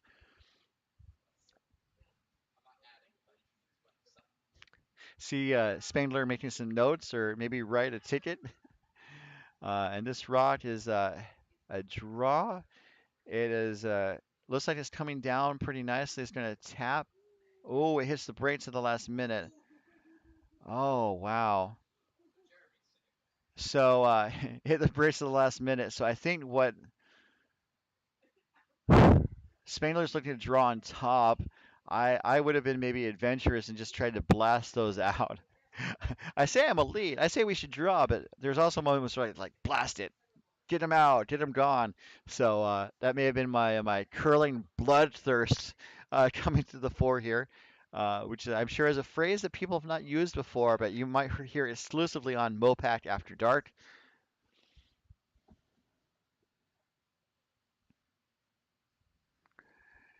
And we will see Cameron Spangler that's set for, I believe, just a heavy draw to make sure it sits on top of those two to kind of negate their advantage, but also doesn't want to be wide or too narrow. It's kind of looking for that sweet spot, although there is the backing, which is why I said they can be a little heavy.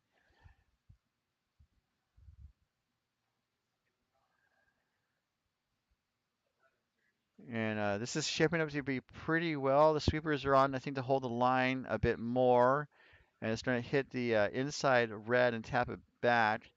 So I think it's basically going to force Best to make a play on that yellow and try to angle take out that yellow. So basically, want to hit it on the outside, and then the chances of the red sticking around are not necessarily high, and they're also worried about it jamming, which is I think you guys can see they're kind of pointing to where it might jam. That is a fair concern. Um, I have some gummy bears calling my name. That's my late night MoPac After Dark snack of choice, apparently. um, it's just kind of nice to see some additional snacks pop up in the warm room in the community area. I'm not rating teams as snack stash because that would be a faux pas.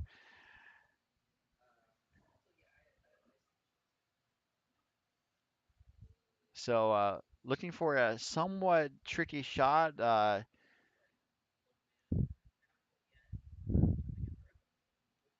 think looking for similar weight to what Spangler just threw, maybe a backline weight.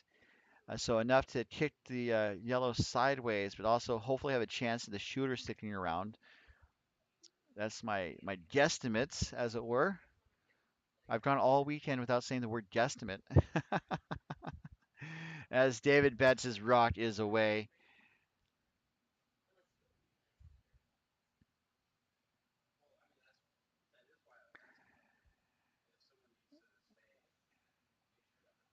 And the weight was a little up, and it's actually going to crash on the Reds. So the situation is that Spangler can make one of the, well, Spangler can make one of those yellows go, those reds go away. The most that Betts can do is tie, really. My other thought is that he could draw on the other side, not to do any sort of circus shot, and really make it next to impossible for Betts to score.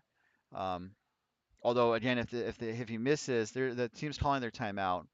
Um, if Betts were to be, sorry, Spangler were to be short, then Betts would have a chance to chip the yellow out. So I guess it made sense to try to draw anywhere down this right side to just to make it super difficult for Betts to have any access to hit that yellow out for the multiple point score. So they're looking on the right side. I would tend to agree. Just as after I kind of talked through the options, um, it's kind of crazy all the thinking that people do. And then speaking of the barrel, I'm talking about a one country barrel. Katie Feldman in the YouTube chat is saying that registration is open for the barrel now. That is the Bonspiel in late spring, I want to say, at the State Town Curling, the State Town Ice Rink in Roseville, California. It's just outside of Sacramento. And I guess if we're plugging Bonspiels, I can also say that registration is open for the Hive, which is the Oval Curling Club of Utah's Bonspiel. That's going to be held the first weekend of April at the Oval Curling at the Oval. It's just called the Oval, the Utah Olympic Oval in western Salt Lake County. And so I hear both events are great. I know the Hive is great because I've been there and I've actually won it one year. I hear great things about uh, the barrel as well as the crush. And they were talking earlier today about how I guess for the crush there's like a winner's lounge, which sounds luxurious, but it also sounds like a converted locker room for the weekend. So that would be for the Crush, the fall Bonspiel from Wine Country. So we see Cameron Spangler there getting set for his last rock here, looking to put up a front stone to take away the somewhat easy. It's still going to be it's going to be a tough shot for Betts no matter what, but just to really make it almost impossible for Betts to hit out the yellow for a chance for the tie or the win. The rock is coming down. They want it to be top 8 foot, and they're off of it, but it's going to hit the brakes right now, and it's going to settle in right on the edge of the 8 foot. So a great draw there for Spangler. And now again, I'm saying maybe next to impossible. They are calling their timeouts, uh, and they haven't given it to them yet. Looking at the clock, um, unless they let the clock stop for a couple seconds to balance the time, as it were. Teams have 90-second timeouts, in part so that the coaches or alternates can go onto the ice to offer advice. And that is available even if there are no coaches on the teams currently playing. So Spangler is sitting one right now and trying to see what Betts can do to score three here or four. Um, I'll say right off the bat that I don't think it's there. Um,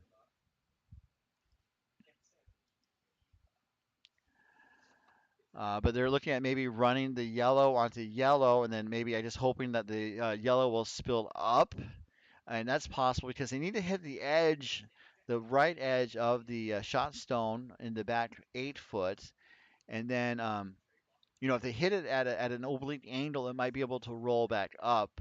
Uh, I guess the worry is that it will jam on the Reds, but I I don't see what else they have. They really can't angle raise that red center, the red guard. That's not really there, and a heavy draw won't do anything. Uh, and so I think the run back is the most likely shot, although the chances of success are, I would say about I would say about 10%. That's my guess. Betts is down to 90 seconds of playing time. So he'll get his shot off with plenty of time to spare, as it were, because you can let the clock go down to 1 second and still be okay. Haven't seen it happen at an event where they ran out of time. But the general rule, I would need to double check for this event, but the rule is if you run out of time, you pretty much lose the game. Um, there are some variations of the rule where you run out of time and the other team that's down has a chance to basically just throw their remaining stones for a chance to secure the win. This is the last round from Betts. Looking for some heat. Needs to hit, I think, the center. Oh, it crashes on the guard. So just tricky shots, handshakes all around. And so Spangler is going to take a 9-5 win over Team Betts. And that concludes the pool play for the men as we shift our attention back to the women's game for the final couple shots for the women as we are to skip stones. Uh, MoPac After Dark, we were talking about the Winners Lounge at the Crush. Eric notes that the Winners Lounge is ideally will feature purple jackets. I'm going to guess crushed velvet, disco music, champagne on ice, and a chocolate fountain. And I guess like free puppies too while we're at it. Let's see here. Uh, as the situation is thus, we are tied here on this contest between Team McDonald and Team Muellers, looking for a win to end the tournament on a high note. Uh, Grow has the hammer, but also has 50 seconds to play these last two stones. So needs to have some luck as Team Muellers is sitting two. And so I think she's going to try. Grow is going to hit and I think maybe roll buried if she's lucky. And then Team McDonald has 44 seconds. I don't know if she's taking her time out. We'll see what happens here. This rock is hanging out a little wide, and we might need to have a Kodachrome moment here as it brushes past the shot stone. And so not a flash, but very close to it. So maybe a cell phone flash, because everyone knows cell phone flashes are pretty weak sauce, as the kids say. That's my first, as the kids say, phrase of the day, if not for a while. Um, Teams are calling their timeouts. I think just to make sure that they have enough time to throw this last rock, and then just looking to put up a front stone to kind of put a lid on the two Muir's rocks in the rings, and then I think then Maiden is going to have to try to do an angle raise. As you can see, there's a blue at about 1 o'clock on the clock face that is the curling circle, and so that again leaving the other team the harder shot. That seems to be coming to pass here, um, as Kira is holding the broom for her skip, Queen of Ewers. This is looking okay as Manayan came out to help. Um, Overcurled slightly, and now Team McDonald, skipped by Megan Grow, is calling their timeout, coming down to take a look. Um, The rock overcurls slightly, so there could be a draw to the full 4 foot, and that might be what they're looking at, especially since Maiden was just down that path. And that would be, I think, maybe the easier shot, and to try to do an angle raise on the right. Again, kind of looking at what players feel comfortable with and what their tolerances are. But I would guess they would go for the draw. There's a risk of it crashing on the yellow shot stone. But they could get lucky too. So I think the when you look at the risk and the reward, there's that phrase again. I think they have the better chance of success going down the left side. But people in the chat, if you have thoughts, let us know what we think or what we think, what you think.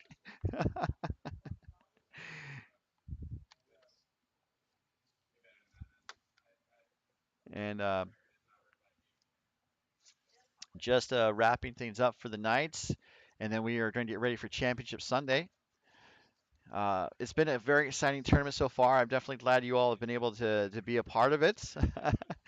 And I'm also just happy to be here as a broadcaster to help shine a light on the players and clubs throughout our region, including this great facility here at the San Francisco Bay Area Curling Club, just steps away from the Oakland Airport. Although it's recommended that you take a car or an Uber or just some other transportation aside from walking. So last shot here, the hammer from Megan Grow on behalf of Team McDonald's,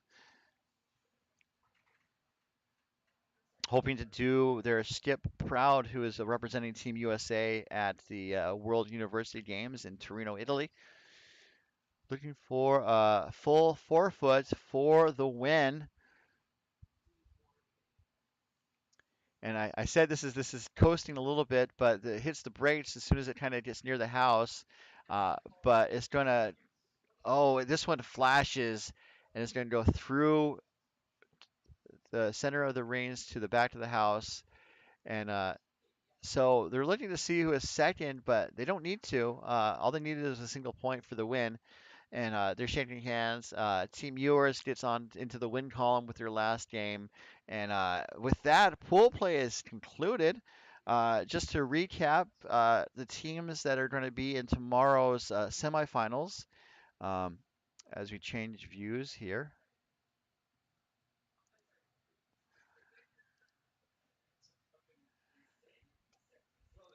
On tomorrow morning at 9:25 or so, we're going to see semifinals. The women's game is going to be our featured game between Team Walsh taking on Team Thangadourai, both teams from San Francisco Bay Area curling. And then on sheets, I'm not quite sure of the sheets, so don't quote me on it. Uh, The first men's semifinals between Team Leclerc of Coyotes taking on Team Tate, also Coyotes, and then the second men's semifinal will feature Team Campbell of Coyotes facing Team McBride of Orange County. And so that's going to set up the slate for Championship Sunday. The final will be at about 1:25, 1:30 Pacific time, where Team Aubrey for the women has already punched their ticket to the final and will face the winner of Team Walsh and Team Thanked Arai. Looks like we'll join Sheets one because why not? They're taking a team photo there, so that's going to be kind of fun. Um, and then the men's final is going to be the feature game for the championship at 1:25 or so. So wrapping things up here for the Knights, pool play is over. It was an exciting first phase of the tournament, and now we're setting the table for Championship Sunday. So for now, on behalf of all of us here at MoPac and San Francisco Bay Area, and with great thanks to our sponsors, DoubleTakeout.com, uh, Curling.gg, and Endgame Curling. This is your host, Ryan Olson, saying so long for now, good night, and good curling. Hope to see you tomorrow morning at about 9.